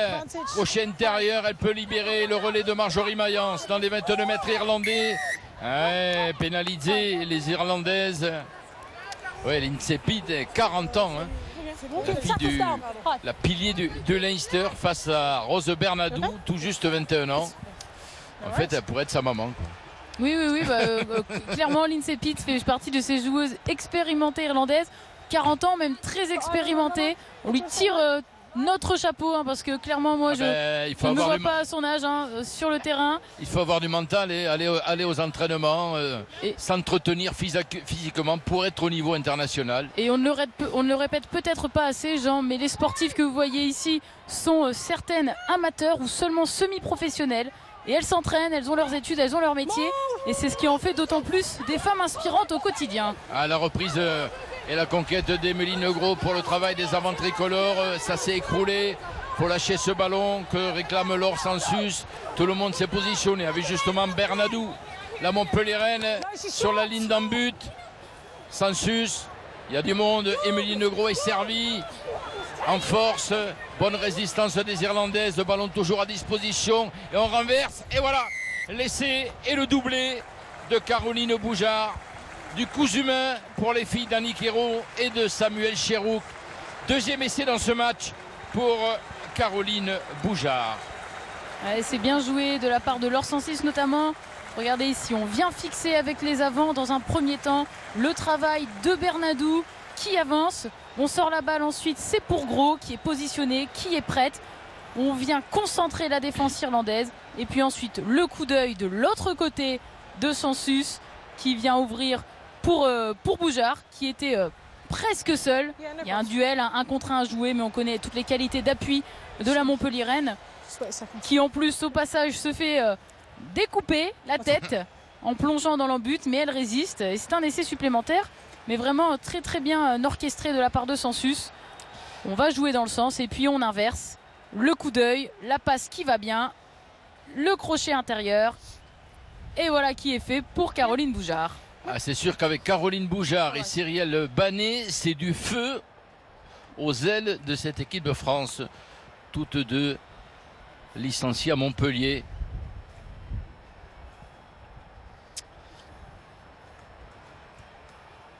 Ah, il y a du potentiel offensif avec ces deux joueuses. Un ballon qui a du mal à rester sur le tee. Et regardez, c'est Émilie Boulard qui vient maintenir ce ballon pour favoriser la frappe de Caroline Drouin, excentrée côté gauche. On connaît sa passion pour les sprints. Elle vient d'en faire un supplémentaire. Ça ne la dérange absolument pas. La frappe de Drouin, ça passera à côté. Ça passera à côté, sans conséquence. L'équipe de France mène 43-8 et on va revoir le 6e essai des tricolores de ce match signé donc Caroline Boujard. On revoit ici juste la concrétisation de cet essai, mais qui est parti d'un gros travail des avants. Une touche, un maul, et puis ensuite on va jouer au près pour aller chercher les cannes par la suite de Boujard. Elle a inversé le sens du jeu et des changements côté français avec l'entrée de Clara Joyeux avec son numéro 18 et de Romane Ménager avec le numéro 20, sortie donc de Rose Bernadou. Elles ont le sourire toutes les deux, et sortie également d'Emeline Gros, dont Romane Ménager va se positionner au couloir de la 3e ligne, et Clara Joyeux en première ligne. On est content de revoir Romane Ménager, membre de cette équipe de France à 7 depuis l'année dernière. Je ne vais pas bouder mon plaisir. Romane, ch'ti d'origine, on est toujours content de la voir sur le terrain. Une pensée pour sa sœur Marine Ménager qui s'est blessée la semaine dernière, et également pour Céline Ferrer qui s'est blessée, et toutes ces deux joueuses qui ont terminé leur tournoi. Pensez donc pour tout ce groupe France, on le dit, on le redit, qui travaille avec le 7, avec le 15 à Marcoussis, et qui font en sorte de montrer cette belle image de l'équipe de France que l'on voit aujourd'hui face à l'Irlande. Marine Ménager et Céline Ferrer, effectivement, forfait jusqu'à la fin du tournoi. C'est le communiqué de la fédération de cette semaine. On leur souhaite bien sûr un prompt rétablissement.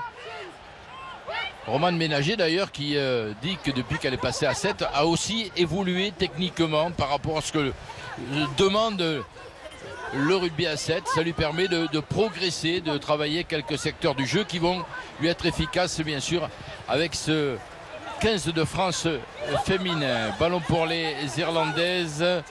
Tyrrell dans un rôle de demi-mêlée pour lancer l'attaque irlandaise, étouffée rapidement par la présence défensive des Françaises.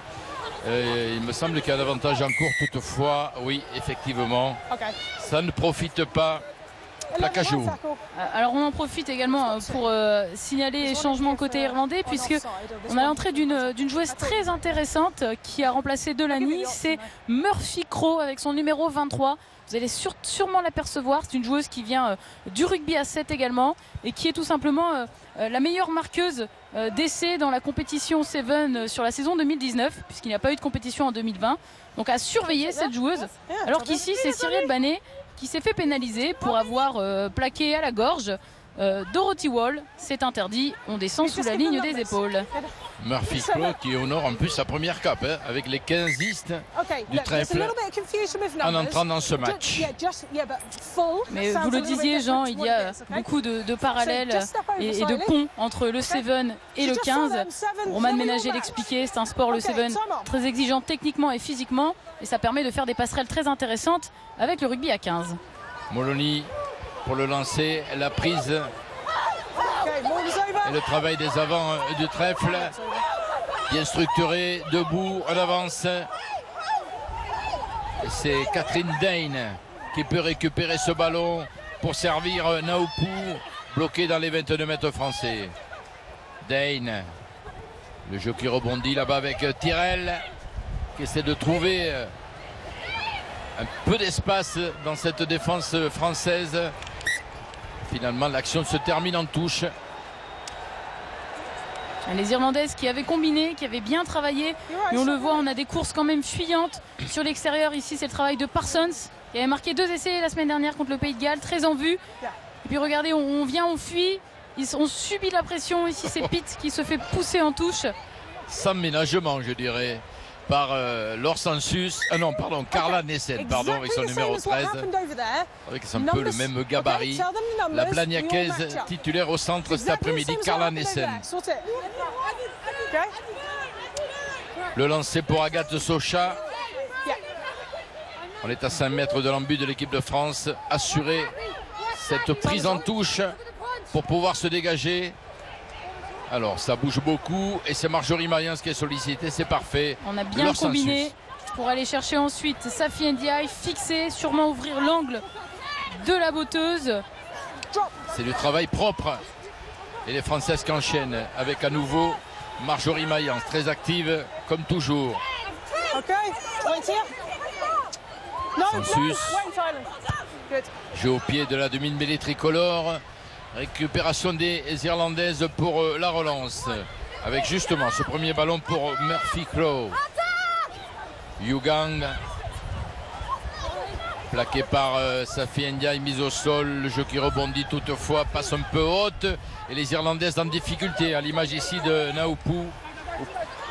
Et elles subissent la pression défensive. Les Irlandaises, Marjorie Mayence qui plaque à tour de bras, comme à son habitude, mais aussi toute l'équipe de France, ce rideau bleu, oui, voilà, petite en avant, qui amène à ses fautes, tout à fait.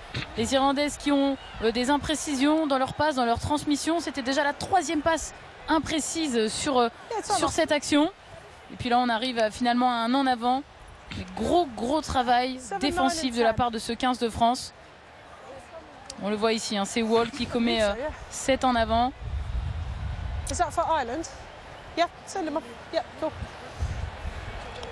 Oui, alors que les Françaises on le voit, hein, sur cette statistique, ont l'avantage de très peu sur le nombre de mètres parcourus, ballon en main. Et de nouveau un changement côté irlandais. C'est Emily Lane, changement au poste de demi-mêlée, qui remplace donc Catherine Dane. Lane qui remplace Dane. 2e cap seulement pour la demi-mêlée remplaçante du Munster. Et on a également la capitaine Griffin qui a été remplacée par O'Connor, son numéro 20. Fait du coaching et coaching payant. La mêlée française est sanctionnée par Madame Sarah Cox. Il faut pousser droit de nouveau, on le répète. On avait pourtant trouvé la stabilité sur les dernières mêlées. Et les Irlandaises qui vont aller chercher le touche là-bas dans les 22 mètres. Non, ça sera en dehors des 22 mètres de l'équipe de France. Alors qu'on va revoir ici la mêlée. C'est Anaël D qui est sanctionné par Madame Sarah Cox. Qui est en travers, on le voit ici. C'est son 2e match dans ce tournoi en 2 matchs pour Anaël D, qui a été formé au REC Yvetot et qui porte aujourd'hui les couleurs du Loup Lyon. Un ballon chippé là par Gaëlle Hermé, mais récupéré dans un 2e temps par les Irlandaises. Et la pénalité pour l'équipe de France. Ah, on a bousculé le sauteur. Laure Sensus qui reste au sol pour l'instant, soigné. Tiens, par le docteur Romain Loursac. De retour dans le staff médical du 15 de France féminin. Et on revoit cette pénalité sifflée par l'arbitre anglaise. Ah non, pardon, excusez-moi, c'est pas sur l'alignement, c'est le plaquage en l'air ici sur Laure Sensus. Je me disais bien, il n'y avait pas d'agressivité dans l'alignement ou de gestes déplacés. Vous êtes pardonné, Laura. Je vous remercie, Jean, de votre indulgence. Alors que ici, on a trouvé une petite touche, hein, de la part de Caroline Boujard. Elle avait un angle très fermé. Et on est rassuré, Laure Sensus s'est relevé et va bien. Allez, encore du changement avec l'entrée de Pauline Bourdon, certainement au poste de demi-mêlée. Et j'ai vu également Koumba Diallo dans l'alignement, me semble-t-il. Votre œil de lynx a raison, Jean. Avec son numéro 19, Koumba Diallo, donc deuxième ligne du Stade Français Paris. Pour l'instant, on regarde cette attaque tricolore. Ballon pour Ulutulé là-bas jusqu'à Boulard, qui est toujours bien placé, qui remet les Françaises dans le sens de la marche. Voilà, premier ballon pour Pauline Bourdon dans ce rôle de demi-mêlée. Anaël D au relais parfaitement. Socha, c'est la première ligne à l'action. Magnifique prise d'intervalle D et puis Socha, du monde au soutien. On les a pas assez vus dans cette situation. Les Françaises, magnifique. On commence à prendre les intervalles, à venir chercher les espaces avec des filles dans le dos. On a passé les bras, Drouin, regardez, et voilà peut-être un nouvel essai avec le sprint là de Romane Ménager. Le voilà, elle signe son retour. Magnifique action des Françaises, concludons par Romane Ménager. Eh bien, Romane Ménager l'avait dit, le Seven lui a fait du bien. Elle, c'est vrai qu'il ne courait pas très vite à l'époque, qui vient finir une magnifique action. Mais regardez surtout le départ de cette action. Banet qui vient mettre de l'accélération. Petite passe imprécise, c'est pas grave, on continue à jouer. Et là, superbe prise d'intervalle. Le offload pour Socha. Toutes les joueuses devant, derrière qui sont en action. Drouin qui passe les bras. Et puis ensuite, Romane Ménager qui fait le travail. Petit appui, le petit raffut qui va bien. Puis généralement, quand elle est lancée, Romane Ménager. Voilà les bienfaits du rugby à 7 qu'elle évoquait, Romane Ménager. On l'a vu sur cette conclusion d'essai. Le 7e des Françaises et Caroline Drouin qui va tenter de le transformer. Ça lui permet de travailler son jeu au pied dans les tirs au but à la rennaise. Excentré côté droit, cette tentative. Ça passe à côté. Juste à côté, on le rappelle, c'est important de travailler dans ce genre de match parce que la semaine prochaine, une finale attend les Françaises contre l'Angleterre. C'est pour ça qu'il faut répéter, qu'il faut se trouver. On le voit ici à l'image de Romane Ménager qui vient conclure un superbe essai collectif où une grande partie des joueuses a touché le ballon. Vous avez vu les gestes d'Annick Hérault. On a apprécié son sourire derrière le masque. Et l'équipe de France donc qui mène 48-8. Et les Irlandaises qui ont du mal à exister dans cette deuxième mi-temps. Elles ont fait très belle figure en première mi-temps, au combat, présente. Mais maintenant ça va trop vite. Elles sont dépassées dans la prise d'intervalle. Elles ont du mal à fermer les espaces en défense. Et elles s'exposent forcément à ce genre d'action. Kossi-Lane a récupéré ce jeu au pied de Pauline Bourdon. Lane. Coup de sifflet de Sarah Cox. La mêlée à suivre pour l'équipe de France. Qu'est-ce que c'est dommage. Molony en avant qui est commis, c'est sifflé, il y a mêlée qui est annoncé. Elle prend le ballon, elle le jette derrière. Pénalité. On le répète assez souvent, le rugby est avant tout un sport de fair play. C'est bien connu, les filles parlent beaucoup, non? Non, les filles ne parlent pas beaucoup, absolument pas, mais là je pense que Molony était agacée de cet en avant. Exactement, oui. Et elle a jeté le ballon. Rien n'échappe à Madame Sarah Cox. Intransigeante. Intransigeante, effectivement. Et l'on voit ici cette en avant. Ouais, c'est dommage, regardez, elle est énervée. En fait, c'est parce qu'elle a éjecté son ballon, vous avez vu, dans son camp, de manière que les Françaises ne le récupèrent pas rapidement. Sanctionné donc. Allez, on revient au jeu. Nouveau changement avec l'entrée de Laura Philly, ici avec son numéro 18 au poste de première ligne. Elle remplace Linda Yugang. Entrée également de O'Dwyer, c'est aussi du coaching en première ligne avec son numéro 17 qui remplace Lindsay Pitt. Le lancer de Socha, la prise acrobatique de Mayence, c'était pas droit. Tout le monde sourit et Madame Sarah Cox aussi de l'air de dire je ne pouvais que siffler. C'est vrai, alors que cette action a permis de montrer les qualités de gainage de Marjorie Mayence qui a été chercher ce ballon. On va le voir ce ralenti, regardez. Magnifique image, magnifique lift. Mais bon, elle le sait, je pense, Marjorie Mayence, que le lancer n'était pas vraiment droit. Et les Irlandaises qui ont choisi la mêlée, qui vont essayer de se relancer sur cette action, d'aller chercher la ligne d'avantage, mais c'est difficile. Plus le temps passe et plus physiquement c'est difficile pour les Irlandaises. Regardez ce pack tricolore sans pitié, sanctionné toutefois par ce coup franc, bras cassé, joué rapidement par les Irlandaises. Jeu au pied, elle s'est débarrassée du ballon, me semble-t-il. Cyrielle Banet à la récupération, qui évite ce premier plaquage, fixe la défense et peut libérer pour Bourdon. Drouin, Ndiaye, Bonne défense des Irlandaises. Toujours les Françaises qui cherchent une solution. Ulutulé là-bas pour D, qui a pu servir Boujard. En pivot pour servir Ulutulé à nouveau. Ah, ça enchaîne bien. Côté français, on a toujours du soutien. Drouin, Ménager. Roulet-boulet pour offrir ce ballon à Bourdon. Drouin.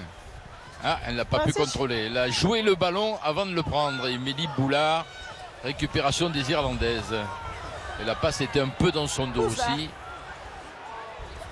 Les Irlandaises qui ont récupéré le ballon, elles qui l'avaient perdu sur l'action précédente.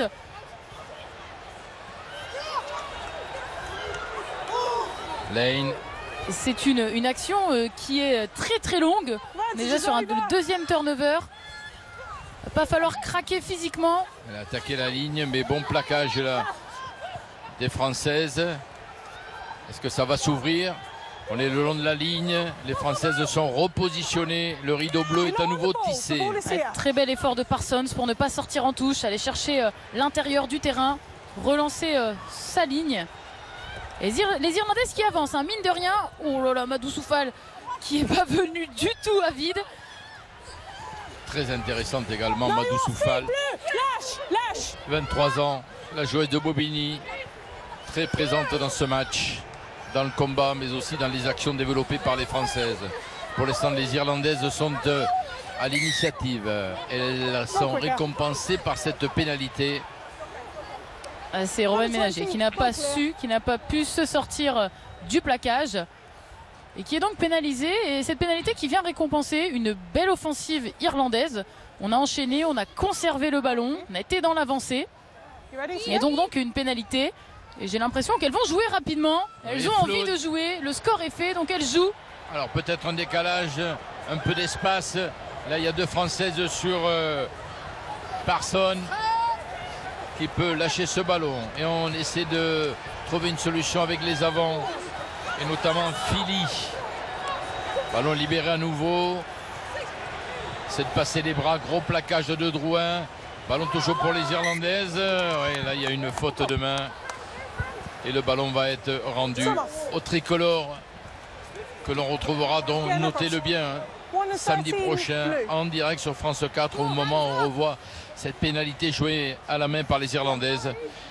Un savoureux Angleterre-France samedi prochain en direct sur France 4 pour désigner la nation qui gagnera ce tournoi Destination 2021. Nouvelle version pour s'adapter au report du tournoi avec 2 poules de 3. Les 2 premières de chaque poule s'affrontent en finale. Entrée également, c'est vrai, de Maëlys Traoré ici, au poste de pilier gauche. Et qui a donc remplacé Anaëlle D, la Toulousaine Maëlys Traoré. Et il me semble aussi que Clara Joyeux est rentrée de l'autre côté à la place de Bernadou. Coaching en première ligne. Et elles vont être mises tout de suite dans le bain, puisque c'est une mêlée qui s'annonce.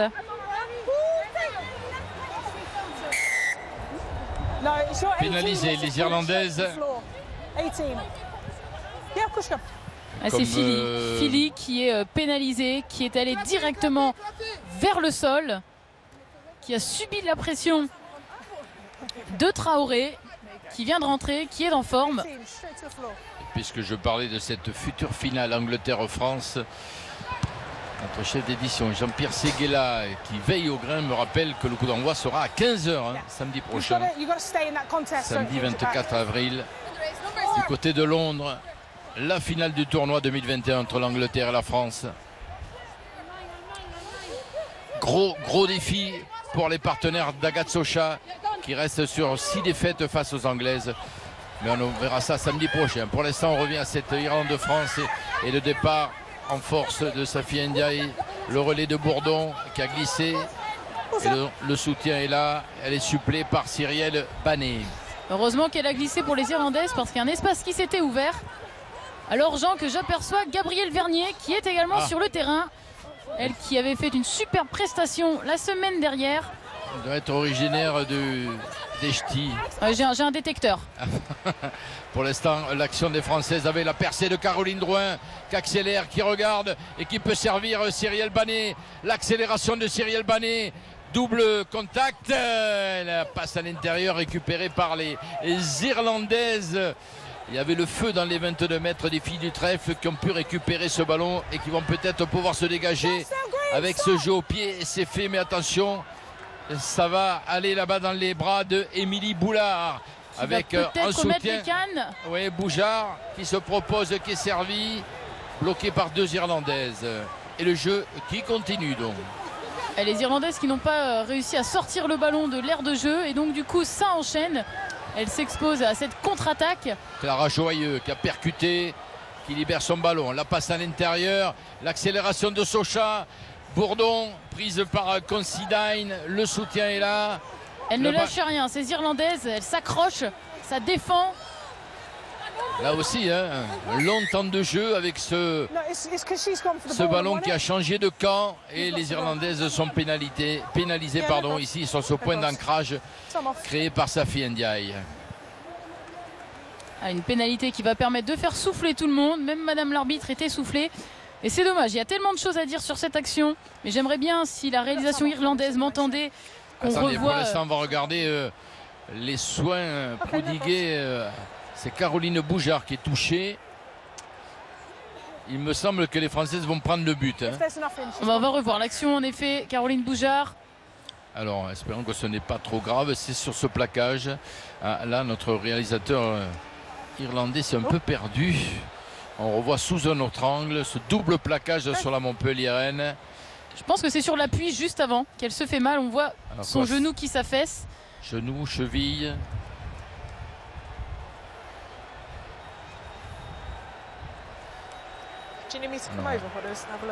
Il y a un arbitrage vidéo qui a été demandé, je me semble, par Madame Sarah Cox, puisqu'on voit sous tous les angles ce double plaquage sur la Montpelliéraine. Elle a vu, Madame Sarah Cox, ça va revenir. J'ai pas l'impression qu'il y ait une faute sur ce plaquage, soit pas un plaquage haut. Oui, alors qu'est-ce qu'elle. On va écouter. Alors, non, ça donne, elle s'en va tout près du moniteur, mis à sa disposition pour revoir ces images que vous allez vous aussi revoir. Prise de balle de Caroline Boujard, double plaquage. Alors il y a l'épaule qui vient heurter un peu le menton de... Qu'en pensez-vous, Laurent? Alors, je ne pense pas que le plaquage soit haut. En effet, de face, on a l'impression que son épaule pourrait être au niveau de la tête de Caroline Boujard, mais elle vient enserrer. Oui, ici. Il n'y a pas du tout de volonté de faire mal. En effet, elle est au-dessus de la ligne des épaules. C'est vrai que c'est un plaquage haut. So first things first, we're looking at have we got foul play. I think this would be a good angle to have a look at. I think although there's a slight obstruction, that is the best angle. Okay, cool. So we'll have a look back through that angle that you've got there on the screen now. So first things first, we've got foul play. Okay, we're happy with that? Contact to the head. Yeah, okay, so yeah, the next point is where the contact is. Alors, on est en train de regarder justement s'il y a un contact direct entre l'épaule et la tête. Ce qui vaudrait un carton rouge à l'Irlandaise. For me, that green player, she is upright. We do have the foul play. There is contact to the French player's chin, okay, for me. So what we're looking at there, but for me, I think it's not reckless. Image qui est she is in critique control, but it is high. pour la numéro 23, Murphy Clow. Absolutely. I'm happy on penalty only. Donc, exactement, il n'y aura pas de carton, ni jaune ni rouge. Juste une pénalité. Voilà, ça a été analysé quand même, il faut préciser les différents éléments analysés par Madame l'arbitre. On a un véritable contrôle sur le plaquage, c'est-à-dire qu'elle ne cherche pas à mettre un coup d'épaule, elle vient pour enserrer la joueuse. Le contact est certes au niveau de la tête. Le contact est certes au niveau de la tête, mais il y a un véritable contrôle et il n'y a pas de volonté de faire mal. Alors Madame l'arbitre préconise un carton jaune alors que l'arbitre vidéo aurait plutôt simplement préconisé une pénalité. On le rappelle, c'est l'arbitre de chance, c'est Madame Sarah Cox qui a le dernier mot. C'est elle qui prend la décision. Après discussion, on revient donc sur ces images. So I'm on yellow card for that one. Hodges, do you agree with that? I agree with your explanation, the facts as you've explained them. Excellent. So that's 23 green, yeah? 23 green. Okay. So also Murphy close. We would play advantage. So they've got the penalty there. I'll give them the option as to where they want to go. 23 green and captain. Elle va être déçue, voilà. Murphy Crowe, sa première cap avec le 15. You're upright and you're always upright. She makes the tackle and makes contact with the chin, but it lacks force for me, okay? So it's just that yellow. Voilà, elle expliquait, Madame Sarah Cox, les résultats de la discussion, du visionnage des images. On a pu aussi apprécier, on parle de collectif, mais aussi le collectif de l'arbitrage, avec les juges de touche, avec l'arbitre de champ, Madame Sarah Cox, et bien sûr, l'arbitre vidéo, Madame Claire Hotnet. Elle a pris ses responsabilités. Carton jaune pour les Irlandaises et pénalité que tente Caroline Drouin face au poteau des filles du trèfle. Et cette longue séquence d'arbitrage vidéo nous a presque fait oublier la magnifique relance des Françaises. Et je tenais à souligner le bijou de passe qu'a fourni Caroline Drouin à Cyrielle Banet. On ne le reverra plus, malheureusement. Ah, peut-être qu'on m'a entendu. Regardez l'attitude de Caroline Drouin. Ça cherche, elle a le ballon sous le bras, elle garde les deux mains. Et c'est ici cette passe qui est magnifique, pile dans les bras de Cyrielle Banet. Et là, c'est dommage, Cyrielle Banet qui pense trouver Ménager et qui ne trouve pas Ménager, qui trouve Considine. Mais vraiment, Caroline Drouin qui fait un superbe match à l'ouverture. Qui est d'une précision dans ses passes et dans ses courses, c'est superbe. Alors, et qui vient d'ajouter 3 points en plus. Oui, et l'équipe de France qui mène 51-8, le cap des 50 points est donc franchi. Il semble qu'il y a eu un changement. Vu de notre position, on est quand même loin du match, donc on a eu du mal. Pour tout vous dire, on est dans une cabine au siège de France Télévisions pour vous offrir ce match que nous propose la réalisation irlandaise. La pénalité jouée rapidement par... Bourdon, ballon offert à Amadou Soufal et les Françaises qui enchaînent, qui veulent marquer les esprits dans ce match qui était une sorte de demi-finale pour aller défier les Anglaises. Bourdon, ballon pour Koumba Diallo, rentré en jeu tout à l'heure, soutenu par Clara Joyeux. Bourdon. Et ça enchaîne bien côté français, on va chercher les espaces, on a déjà traversé le terrain 2 fois. On a cette capacité à garder le ballon, à avoir toujours du soutien. Des filles qui se proposent. Morgane Perronnet qui est rentrée avec son numéro 22. Et également Laure Touillet à la place d'Agathe Sochard. On a glissé un peu sur ses appuis, c'est Morgane Perronnet justement. J'en parlais, la Montpelliéraine, mais qui peut offrir ce ballon. Oh, l'accélération de Mélisse Traoré qui rentre dans les 22 mètres. Elle cherchait du soutien. Elle est pénalisée sur ce point d'ancrage. Il y avait le soutien de Marjorie Mayence à l'accélération de Mélisse Traoré qui s'est vue un peu seule, je dirais, sur cet espace qui s'est ouvert face à elle. Et regardez ici, on va revoir Vernier. L'offload de Vernier pour Banet. Mais Traoré, c'est une superbe passe dans le dos. Regardez ici, la vista de Bourdon. Ah, la petite chistera de Pauline Bourdon, la bayonnaise. Et l'accélération de Mélisse Traoré, la pilier du Stade Toulousain, formée à Millau dans l'Aveyron. Et ensuite la superbe attitude de Flood avec son numéro 22, l'Irlandaise, bien sur ses appuis, qui vient contester le ballon. 18 pénalités concédées, vous l'avez vu sur la stade pour les Irlandais, concédées par les Irlandaises, pardon. 10 pénalités contre les Françaises. Le lancer de Ouban. Un ballon qu'on fait récupérer les Françaises finalement. C'est la capitaine Griffin qui remet de l'ordre dans la maison verte. On va écarter l'accélération de Hogan.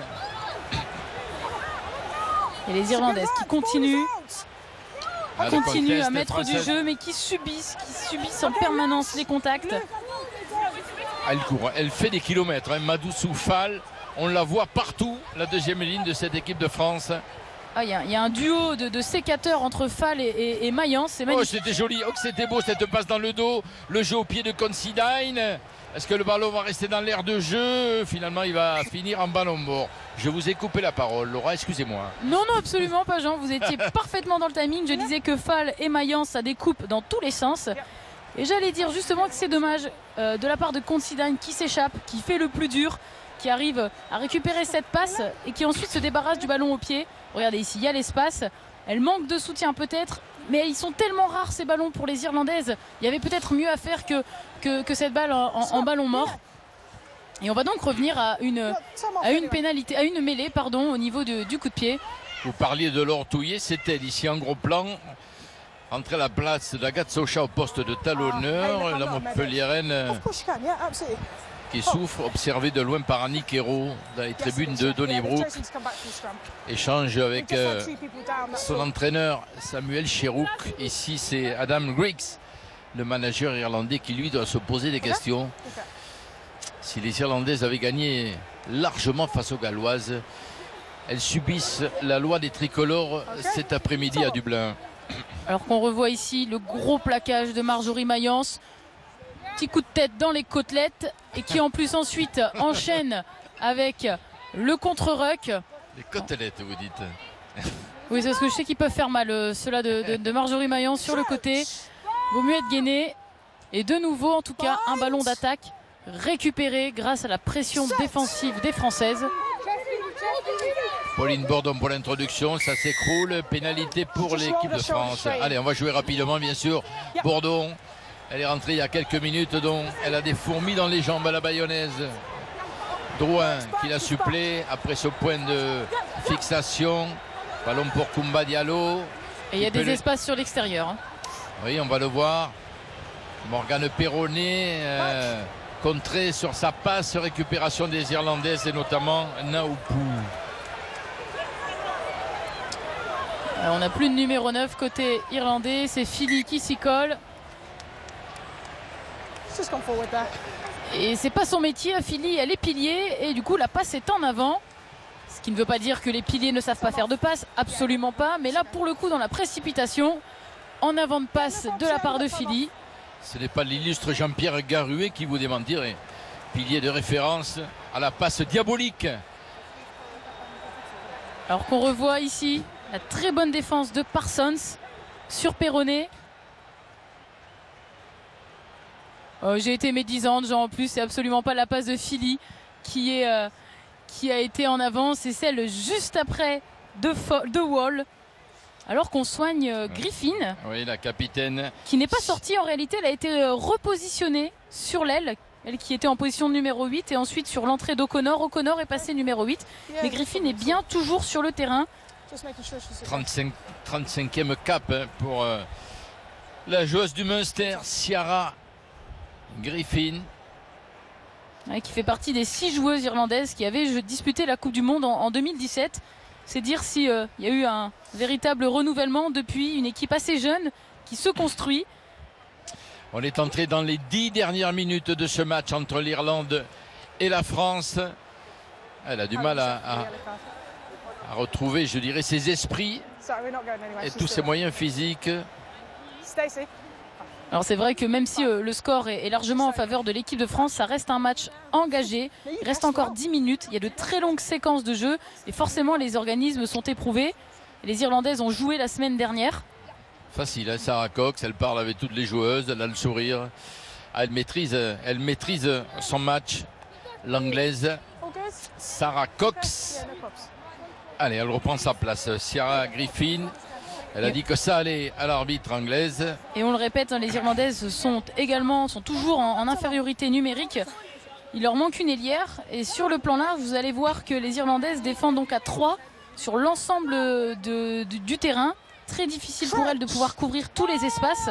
Il y a donc des coups à jouer derrière pour les Françaises.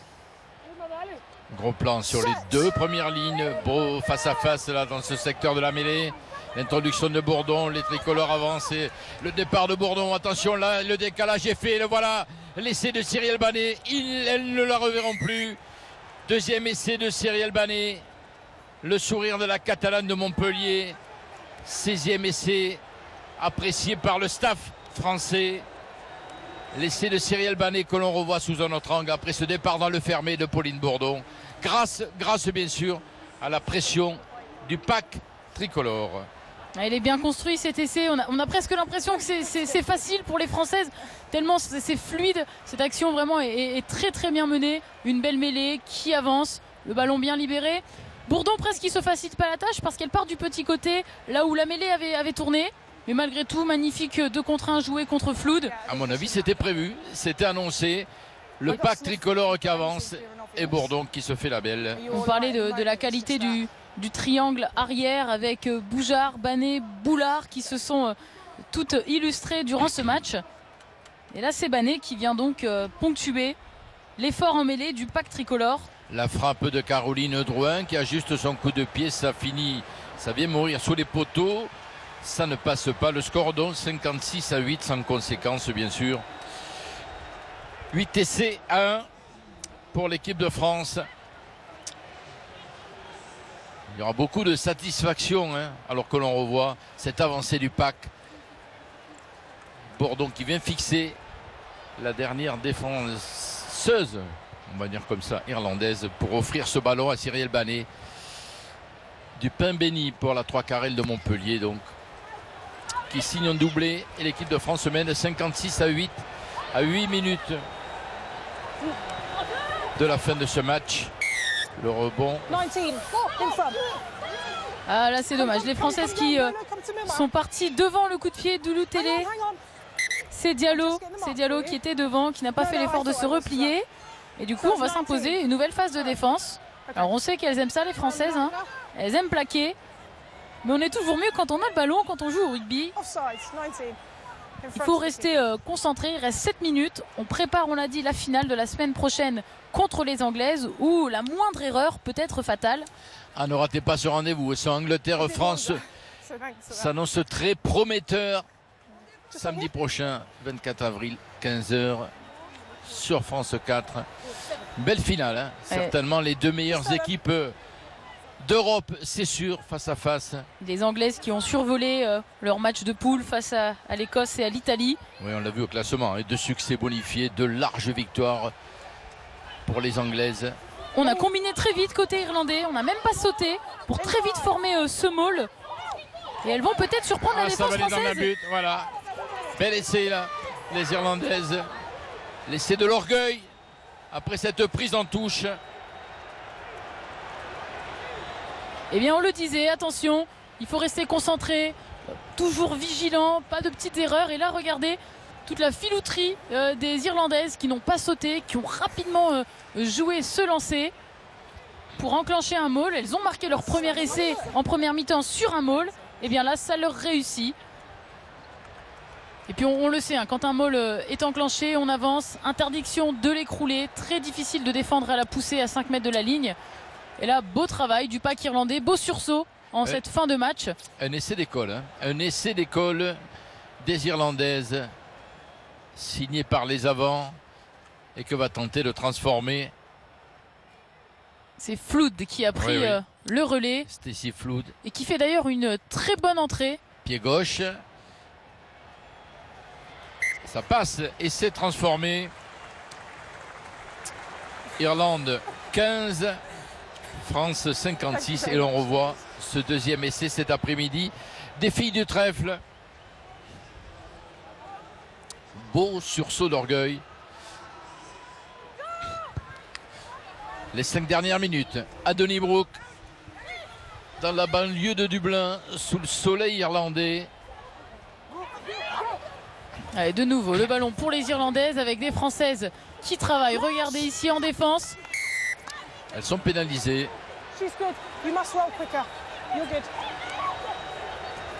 Elles sont fait pénaliser parce qu'elles ne sont pas sorties assez rapidement du plaquage alors que le contest était bon. C'est ce que vient le jeu au pied de Griffin et la reprise de volée de Ulutulé sur ce jeu au pied de Ciara Griffin.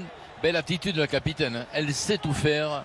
Belle attitude, mais c'est dommage encore une fois les Irlandaises qui ont le ballon, qui ont la possession. Et là regardez Griffin qui sent peut-être qu'il y a un espace et pas tant que ça puisque Ulutulé était juste derrière. Il aurait peut-être fallu garder le ballon pour ces Irlandaises pour qu'elles puissent enchaîner.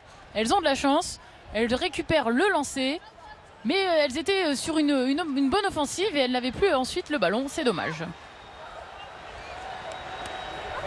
Et en plus elles ne contrôlent pas, récupération de Fall avec Romane Ménager, ballon dans les mains des tricolores. Et la troisième ligne tricolore justement qui avance. Allez, on passe par le sol pour s'organiser. Bourdon, jeu au pied par-dessus.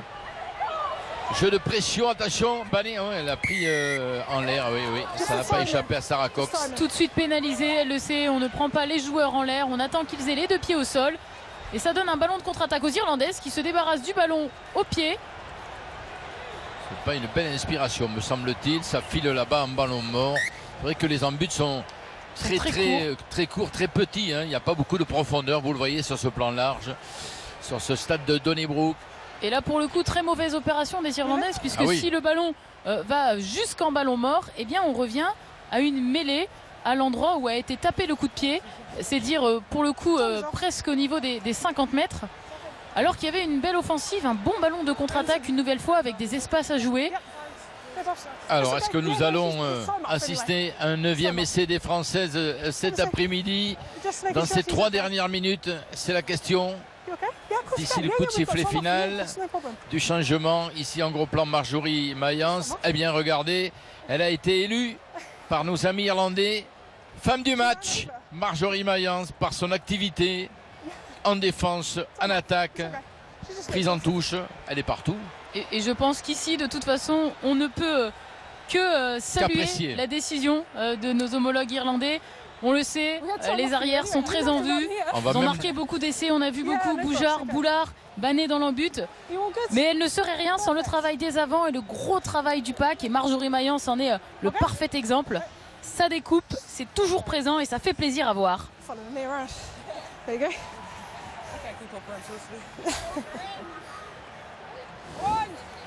Alors on va repartir sur une mêlée, donc suite à ce coup de pied tiré directement en ballon mort. Et là ça donne une très belle position d'attaque pour les Françaises. Alors de côté. On va voir comment elles vont négocier justement ce ballon né de cette phase de conquête. Koumba Diallo ici en gros plan, position de flanqueur. Roman Menager qui se positionne, voilà les 2 premières lignes en place. L'introduction et le départ de Roman Menager avec Pauline Bourdon. La combinaison, c'est pas très bien entendu. Récupération finalement du Lutulé. Il va falloir se réorganiser avec ce passage par le sol. Attention de ne pas être pénalisé. Allez, voilà, ballon éjecté. Que n'a pas pu contrôler Fall. Dommage, faute de main là, de la jeune deuxième ligne de Bobigny 93. Mais quel match de Madoussou Fall. On ne lui en veut pas de 7 ans en avant. Et c'est dommage en effet, le gros travail de la mêlée française, ça y est, on a trouvé les automatismes, on s'est rodé, on avance bien. Et dernière, on a eu du mal à combiner. Petite approximation dans la passe qui a amené ensuite à cette perte de balle. Les Françaises qui doivent encore régler justement ces petits détails dans bien sûr l'optique du prochain match, mais aussi on l'a dit, de cette préparation de Coupe du Monde. Il reste un an pour être le plus près possible, pour peut-être aller chercher une finale, ramener un trophée qu'on n'a pas encore eu l'occasion de voir en France. Pour l'instant, il y a une finale qui se profile, c'est celle du tournoi Destination 2021, samedi prochain. On entre dans la dernière minute de ce match tranquillement. 56-15, score sans appel. Pour saluer la victoire de cette équipe de centre féminine. Une dernière minute Emily pour Lane. se faire plaisir. Alors on va voir si le pack va faire l'effort sur l'introduction des Irlandaises. Oui, elles font l'effort, regardez, elles avancent et pénalité récompensée. On va jouer certainement rapidement. Allez, Bourdon, on va essayer d'aller marquer un 9e essai, pas se précipiter, bien s'organiser, bien se soutenir. Bourdon a analysé la situation, même sens, avec Koumba Diallo. Et elles ont envie d'envoyer du jeu, ces Françaises, elles ont envie de jouer au rugby. On le sait, le rugby, pour la plupart, est à l'arrêt depuis de longs mois. Et elles ont envie d'offrir un beau spectacle à tous les joueurs et les joueuses de rugby qui peuvent les regarder aujourd'hui. Petit coup de pied par-dessus, est-ce qu'ils vont le récupérer? Non, dans les mains des Irlandaises. Il va falloir aller maintenant se positionner en défense pour presser les filles du trèfle. Bloquées sur leurs 30 mètres. Et le ballon qui file en touche, on est dans le temps additionnel. Et fin du match, victoire de l'équipe de France, 56-15, victoire sans appel, Laura. Magnifique victoire de nos Françaises. Elles se saluent, elles sont contentes. Elles nous ont offert après un début un peu difficile un superbe match, superbes essais. Elles nous ont rassurés en attaque et en défense. Et c'est génial, on a hâte de les retrouver la semaine prochaine pour la finale face à l'Angleterre. Oui, 56-15, 8 essais à 2 victoires des Françaises, dont à Dublin. Qualifié pour cette finale, ce sera samedi prochain à 15h sur France 4 en direct face à la redoutable équipe d'Angleterre. Nous vous donnons rendez-vous, soyez bien présents samedi prochain. C'est un match à ne pas rater. Merci Laura Merci Jean, merci à tous. Merci et surtout, également. Merci mesdames. Merci également à Jean-Pierre Séguéla, à l'édition, Nicolas Kirzenzat à la production cet après-midi. Rendez-vous samedi prochain pour la finale du tournoi entre l'Angleterre et la France. Bon après-midi.